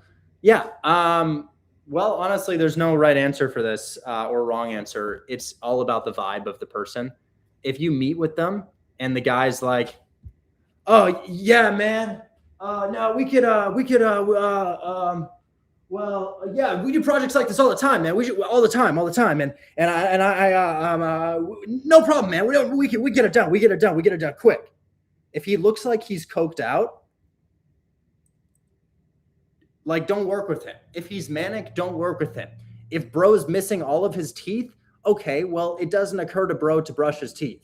I'm sorry if it doesn't. Wait, look, Mike already said that. Great, Mike. Great. Look at that. Mike already. Yep, there we go. So, just feel him out. If he looks like he's a crackhead, he's probably a crackhead. Don't work with him. So ideally, this should be somebody you could get a drink with, and they're not somebody who's just like absolutely insane. So there's no right answer to that question. It's just your vibe. But that's how I do it. Now, how do we protect our money? Well, the realtor who has the house listed, Miss Christina, is most certainly not a crackhead. And Miss Christina will go check out the property for you after you pay them. So let's say your contractor gets $5K. You send your contractor $5K and he said, "Hey, got the work done. Okay, I don't trust that you got the work done. I'm going to send the realtor to go confirm that you got that shit done." So don't just send them all the money up front. Don't pay half at a time. Pay a fifth at a time. And after each one is done, we call these draws. After each draw is done, go send the realtor to check that shit out. Send her $50. They'd be happy to do that. How do you incentivize them to work with you, the realtor? Oh, well, when I'm done with the project, I'll use you as my listing agent. What if the dude is born with no teeth and has Tourette's? I probably wouldn't work with him. I'm not going to lie. If bro is shouting shit and has no teeth, that's a really unfortunate circumstance, but I'm sorry. Right here, I kind of have to judge a book by its cover. There's no other way. I have to make the decision about this person by the cover of what that person is presenting as. And if that person is presenting as, "I have no teeth and I have Tourette's," how am I supposed to know that you're not insane, right? Like, I have no way to know that you're not insane. So hopefully we can find somebody who's decent. Anyways, okay. All right. Are we all good, guys? Do y'all feel like y'all could do this? I mean, I got a question for Mora. Mora, why aren't you doing this? Or are you doing this? Juan, why don't you pick up one of these? Not quite understanding that if and when. Wait. Not quite understanding that if/when we get this specific opportunity under contract for less than 50K, we only have the cash or the hard money route and DSCR final amount or the pro. I'm a little bit confused, Shervin, but your lender, if you have never done this before, is likely going to fund 100% of rehab and 90% of purchase, or 85% of purchase. Look at that. Appeal not approved on TikTok for pre-recorded content. Y'all are so corrupt. Y'all are so corrupt. I can't believe it. You let somebody give you money to push their agenda. I can't believe it. It's insane. Oh, well. But yeah, I forgot what I was saying, but I'm reading this. So yeah, Shervin, I'm not entirely sure what you're asking, but not quite understanding that when we get this specific opportunity under contract for less than 50K, we only have the cash or the hard money route. Yeah, you're probably buying it in cash or with a hard money loan, but don't buy it in cash. Even if you have the cash, don't buy it in cash. I would say that you should 100%, you should use a hard money lender. And if you guys are like, well, where do we find that? We have them in the Discord right here. Hey, Richard, I have a quick question on the BB. Oh, cool. Yeah. So REI, Alma, how you doing? So go to hard money lenders. And Alma, I'll talk to you in just a sec. I'm going to answer this guy's question, Marquise's question, and then we'll chat. Marquise, what's up? Strathmore, I forgot about that deal. What was going on? Hey, what's up, man? How you doing? 135, 1900 occupied, past inspection, right? Yeah, that's the thing. We're trying to, I guess the buyer had reached out. I texted you this morning because the agent was a little bit, kind of like confused and a little bit like, almost like, I guess irritated because, the inspector, I guess Mohammed, had reached out to her directly and was texting her trying to get into the property, but, she was under the impression that the initial walkthrough was the inspection. Right. So sorry, I'll explain. Yeah. We've had to cancel so many of these due to condition issues. When somebody inspects the property, it costs $400. The buyers were spending $400 left and right and falling out of contract. So now our standard procedure is somebody checks to see if it's even worth getting inspected. Just a random dude is like, okay, this house looks to be in okay condition. We'll get it inspected. So I would explain to the agent, hey, we lost like 10, 20 contracts after spending $400 on the inspection. And the guy who just walked the property, he's simply making sure it's okay. He was looking to see if we should get it inspected. So sorry for the confusion, but we just can't trust people's word anymore. You know? Gotcha. All she wants now is for me to put her in the chat with the inspector that's going to be inspecting the property. Is that something feasible? We can probably do that. Can you text me? Can you DM me agent's phone number? Yes. I had put you in a chat with her a couple of days ago over the weekend, but I can resend it to you. Just DM her on Discord. Yes, please. All right, 1 second. And I'm going to call Joseph really quickly here and see if I can get that scheduled for you. Yeah, just keep her in the loop because she's the type that really. Yes, sir. Kind of get all over the place. Hey, what's up? Hey, so you walked Strathmore yesterday and determined it was worth getting inspected. The agent is wanting us to put her in a chat with the inspector. Do you know who is inspecting? Is that Kevin? So usually we use Kevin, but I think Mohammed wanted to use somebody else because Kevin has to drive an hour out there every time. Sure. So I'm not sure on who the inspector is going to be at the moment, but I think Mohammed reached out to her to have it inspected, and she was like, I need 24-hour notice or some shit like that. Yeah. Okay. Well, would you have the agent's contact? So just when you get the inspector's name and information, can you put them in a group chat together? Just because I'll have Mohammed do that because this is that realtor, right? She's confused because she was like, hey, I thought the walkthrough was the inspection. And I was like, well, no. Yeah, she said the same thing. I told him, tell us the property. He's a property manager. Always have a property manager walk the properties. Yeah, what we're communicating to them is we have had such a bad experience with people lying about condition that it costs us a lot of money to inspect. That's all. We spent over $5,000 in bogus inspections. Yeah. So I told her that. Hopefully she understands. Yeah, I mean, this one's a little difficult, but I can have Mohammed put her in a group chat with the inspector. Okay, perfect. That was all. Thanks so much. Talk soon. Bye. Okay. We're going to see if we can do that, okay? But that's moving forward, $5,000 assignment, unless we find something terrible. Perfect. I guess I'll just email her because all she was saying was, she wasn't used to, she's not used to, us going in and walking in and stuff like that. So I guess she just wanted to be informed early on. But I'll just say that I'll say that Mohammed will be putting her in a group chat with the inspector. Yes, sir. All right, perfect. I'll do that now. Talk soon. Good job, man. This is the great find. Alma, a long time no see. How are you? Hey, Richard. I'm good. How are you? Doing well. How can I help you today?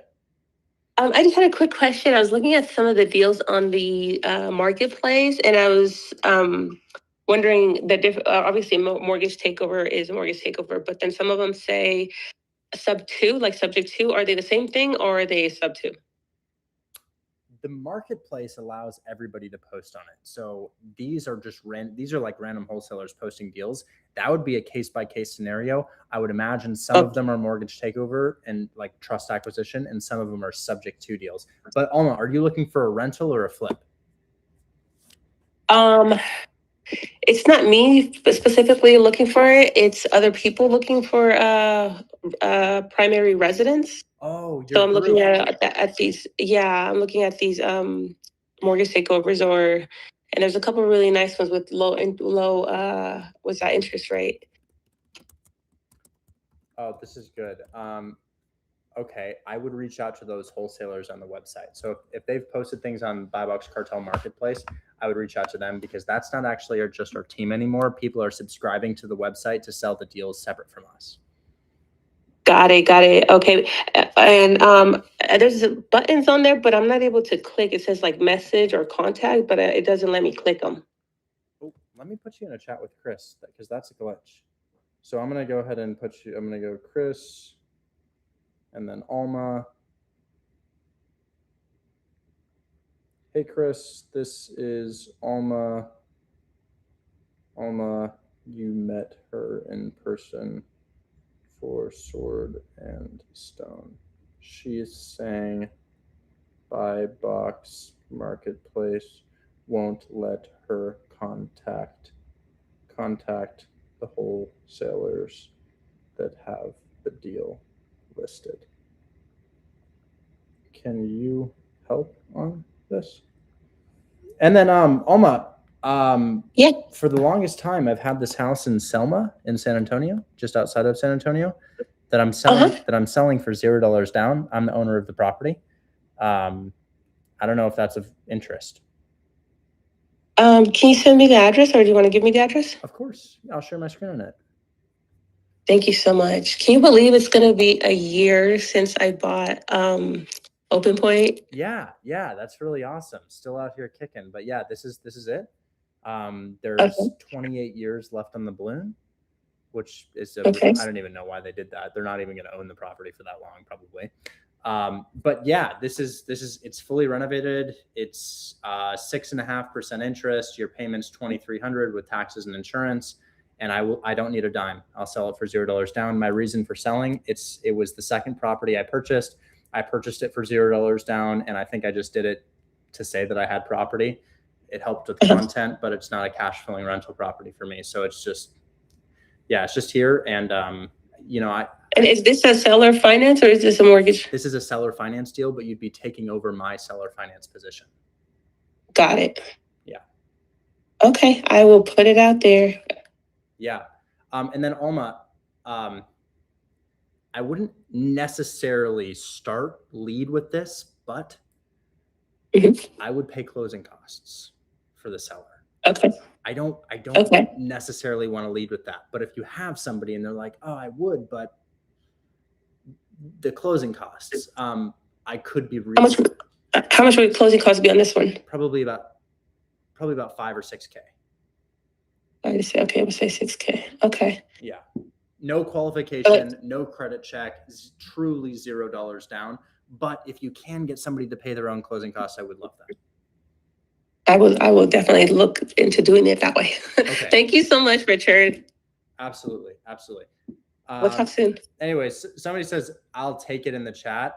In my experience, 500 times out of most times, you won't take it. So I'll give you the address. I want you to do your research. And if you're still interested, come back tomorrow and I'll talk to you. But every single time I see somebody say, I'll take it, they're just blowing smoke and they're just saying things.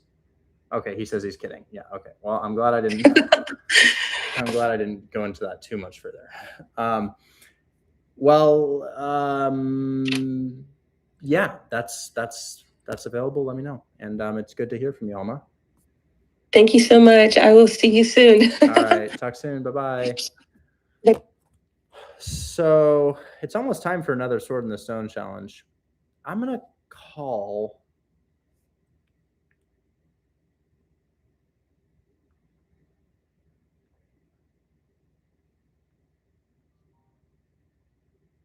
I'm going to call the former owner of the property because I was also talking to the former owner. It's not rent. Hi, if you record your name and reason for calling, I'll see if this person is available. Richard Taylor. Well, Milo, if you want to own the property, you can. It's you'd own it. No credit check, no qualification, none of that. It's seller finance. The seller is letting us make payments in exchange for ownership. Hey, this is Richard Taylor. I had talked to you a couple weeks ago about that property 9711 Chelsea Circle. Yeah, of course, family wasn't really interested in doing anything halfway through the year, but I've got a couple prospective people lined up. In fact, I needed to call you to see how to get in that may possibly purchase it under the same situation as you. Wow, that would be such an immense help. It would be good for both of us. Yeah, I mean, I'm working on it. One of them is very serious. The other one, he's looking for a little bigger place, but money talks. Sure. Do you want me to? I'll put you in a chat with my co-owner, Chris, and he will give you the code. Okay. I don't know it off the top of my head because I'm not the operations partner, but I'm going to go ahead and put you in a chat with him, and then he'll go ahead and send you that code. Yep, sounds good. All right, talk soon. Bye-bye. Bye. Okay, that's actually great news. So this is the bane of my existence. I hate this property. Actually, I don't hate this property. Why do I not hate this property? The content I was able to make with this property, the proof of concept, buying a house for $0 down in fully renovated condition without using credit, without getting a loan, without doing any of that. The proof of concept that Chelsea Circle provided for me and for all the others that came after it was unbelievable. So I bought this house to make content, and I did make content. I went there in person. I filmed at the property. I made short forms at the property. It was a good property for me, but not a good real estate investment. So anyways, I'm going to call Chris and put him in a chat with the previous. So that was the previous owner. I offered to give him the house back. He might be down.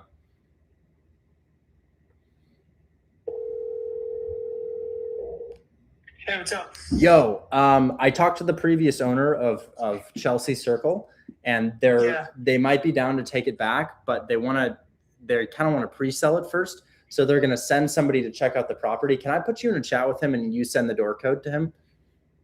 Absolutely. The door code's 9. Whoa! And now 500 people know about that. Goodness. Well, hopefully no squatters. All right, I'm going to put you in a chat with him. Yep. Hey, real quick, can you hear me? Yes, I can. Fostering 4 little kittens for the next week or 2 weeks. Oh yeah, I saw your text. Yeah, you want to come see them? Yeah. I can come do that. Okay. All right. Well, I'll see you in a bit. All right. Talk soon. Bye-bye. Okay. Wow, we've already been live for 3 hours. That was really fast. Well,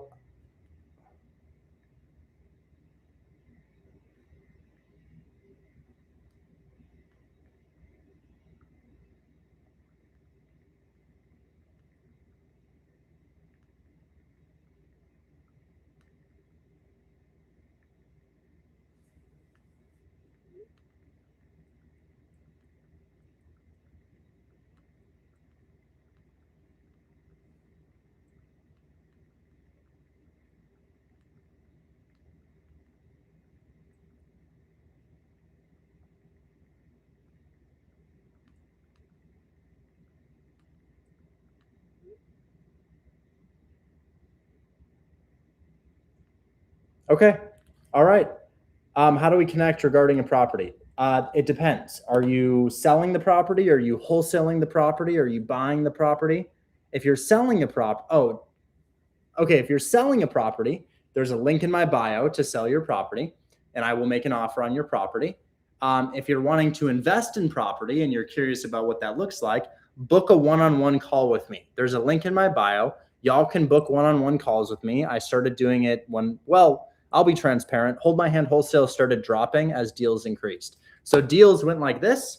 Hold My Hand Wholesale went like this. And I was like, oh, fuck this. I'm gonna start doing one-on-ones. I fulfilled my goal of doing more deals, as we've seen here, deal after deal after deal after deal. Yet Hold My Hand Wholesale still continues to decline. So I was like, you know what?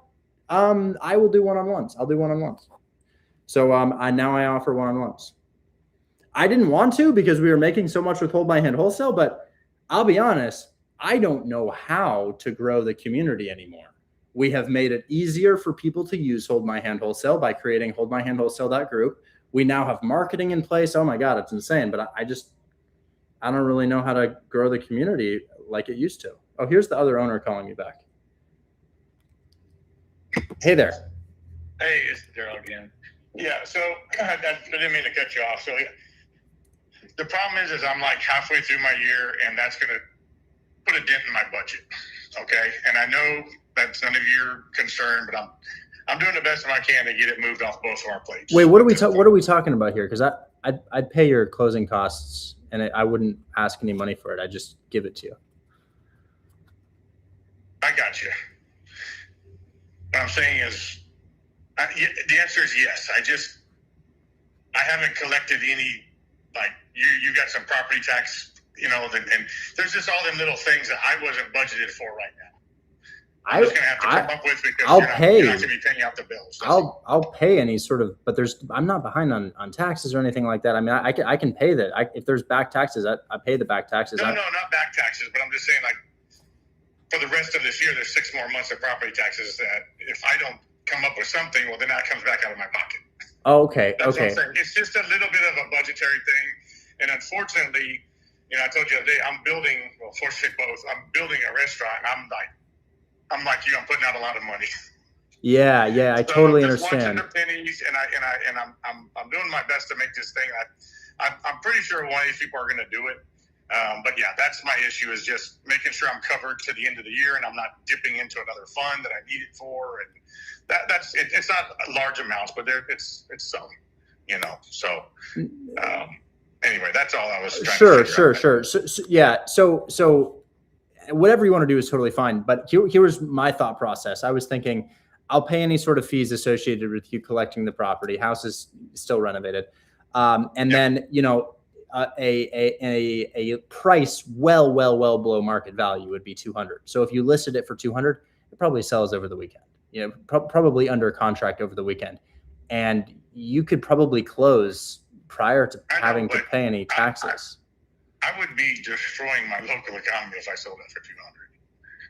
I mean, I did some research, and I mean, it's still well above the 250 range. Oh, okay. And I think I'm going to get it, and I think I'm going to get an owner finance deal real quick on it. Okay.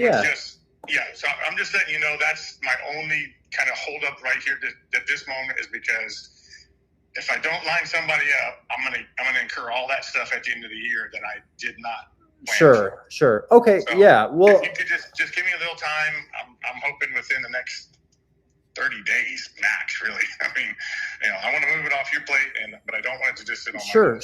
Sure. Totally understand. Okay. I'm working on it. Shoot me a text. I got you the code via text message. I got the code. Yes. All right. Talk soon, man. Bye-bye. All right. Thanks. Bye. I didn't understand any of that. Okay. If you don't want to sell it for 200, sell it for 250. Sure. Okay. I'm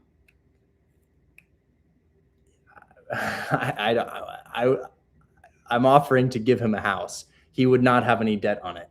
He would not have any debt on the property because he was the one who granted me the debt, so he can forgive his own debt. There would be no debt. He'd have a $250,000 asset free and clear. And he's like, well, I don't want to make the tax payments. These are tax payments, not mortgage payments. There's no mortgage on the property. So he could list it for 200. And why 200? Well, it would fly at 200. I owe more than 200, but he wouldn't owe more than 200. And then he'd collect 200. But I guess he's saying that would lower the comps. I don't fully understand, but whatever, we'll see. And then Alma's kind of looking out for me here. Anyways, I've got to go get some side skirts paint matched. So I'm going to go take those to the painter, and I'm going to do a brief little giveaway right now. Yeah, it's the Texas property. And let's go ahead and make that happen right now. So spin the wheel. Yeah, I've got the wheel right here. We can spin the wheel. I've got the wheel right here. Spin the wheel. We can spin the wheel. So let's see what the wheel lands on. This is the wheel.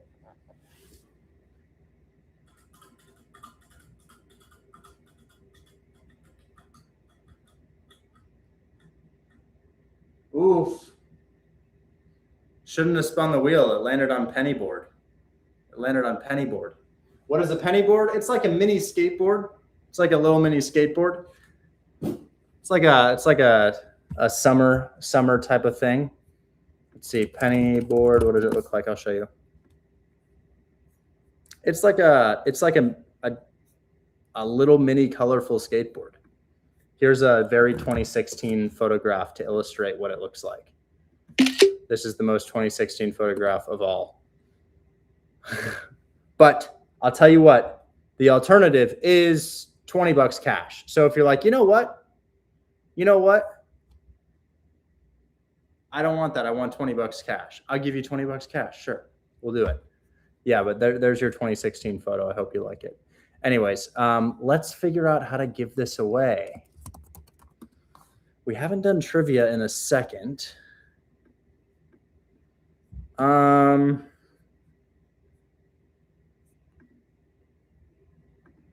like this one. Ready, guys? 3, 2, 1. How many of the 7 wonders of the ancient world still stand today? How many of the 7 wonders still stand today? Well, let's go through it. What are the 7 wonders of the world? I think I can name a couple. You have the Gardens of Babylon, potentially mythical, no longer standing. You've got that big statue of a man that fell down, doesn't really exist anymore. You've got the pyramids, those still exist. You've got the historic structure in the Middle East. It's not a structure, it's carved into a wall. What's that called? I don't remember what that's called. But they are...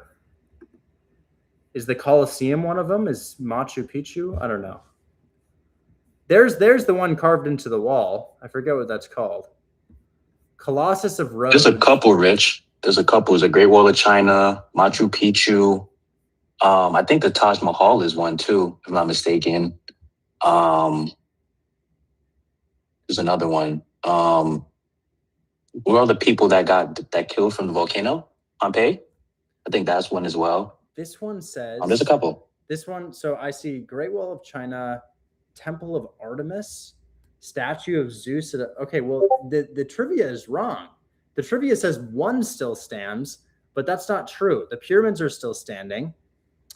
I know that the Great Wall of China is still standing, and I know that thing carved into the wall is still standing. Petra is what that's called. So, I mean, well, wait a second. The answer said 1, but that's not true. It says 1. Let me see if we can learn more about that. Oh, shit. Guys, I might have to do another. Oh. We have mixed answers here. How many? Well, let me ask AI about this. I just don't know. The trivia is not right. We haven't had this happen. Are there a defined 7 wonders of the world, or is that like ambiguous? Some people consider something a 7 wonder, whereas others consider this other structure one of them. There are actually a few different sets of 7 wonders that have been defined over time. So it's not ambiguous once you know the list being referenced. The 7 wonders of the ancient world is the classic list. Think the Great Pyramid of Giza and the Hanging Gardens of Babylon, but most of those don't exist anymore. Then you have more modern lists like the new 7 wonders of the world chosen by a global poll in 2027, which includes places like the Great Wall of China and Machu Picchu. So depending on the context. Okay, I'm going to have to ask another question. There are multiple different definitions for this. I'm sorry, we're going to have to do another question. Okay. Next question. Ready? 3, 2, 1. Do ants sleep? The answer is yes. They do sleep. Do ants sleep? Yes. Yes. Pam, you win. That is correct. Ants do sleep. Pam, what are we giving you? Are we getting you the board or $20 cash? Bored, because that's what I've been wanting. That's what he's been wanting. That's what he's been wanting. Okay.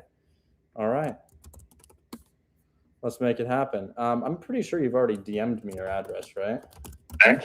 Yeah, in the past, but I've sent you a few deals since then. Let me send it again. Okay. What? Well, the colors are kind of all over the place here. I'll share my screen. Any colorways stand out to you, Pam? Well, let me go to the website. Green and red, maybe? That one on the left. Oh, you like this one? Yeah. That's an off-brand one. We want to get you the real one. Penny, us. Let me just go to the store. Visit. Okay, so here are the actual. Well, these are the bigger ones. How do we find the filter by? It's the 22, right? Well, I'm not quite. Well, I don't really know. Okay, all right, whatever. More expensive than I thought, but that's fine. What are we thinking, Pam? We've got a lot of options here. That dark green and orange one in the middle. That guy? Yeah. Let's run it. Okay, give me an address. We'll ship it. Okay, I just sent it to you. All right. Damn, these things went up in price. Must be summer.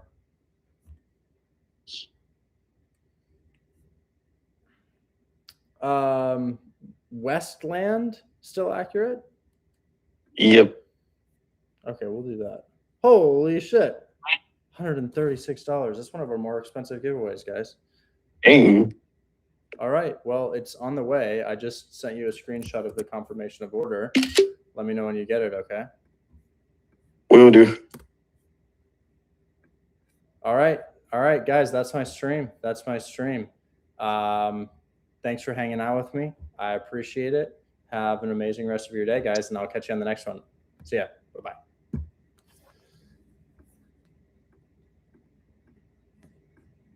Oh my gosh. We're dropping the ball here. See ya. YouTube, if you want to join Hold My Hand Wholesale, we do have daily giveaways like that. That was $136 giveaway just now. But I will catch you all on the next one. Thanks for hanging out. Bye-bye. TikTok.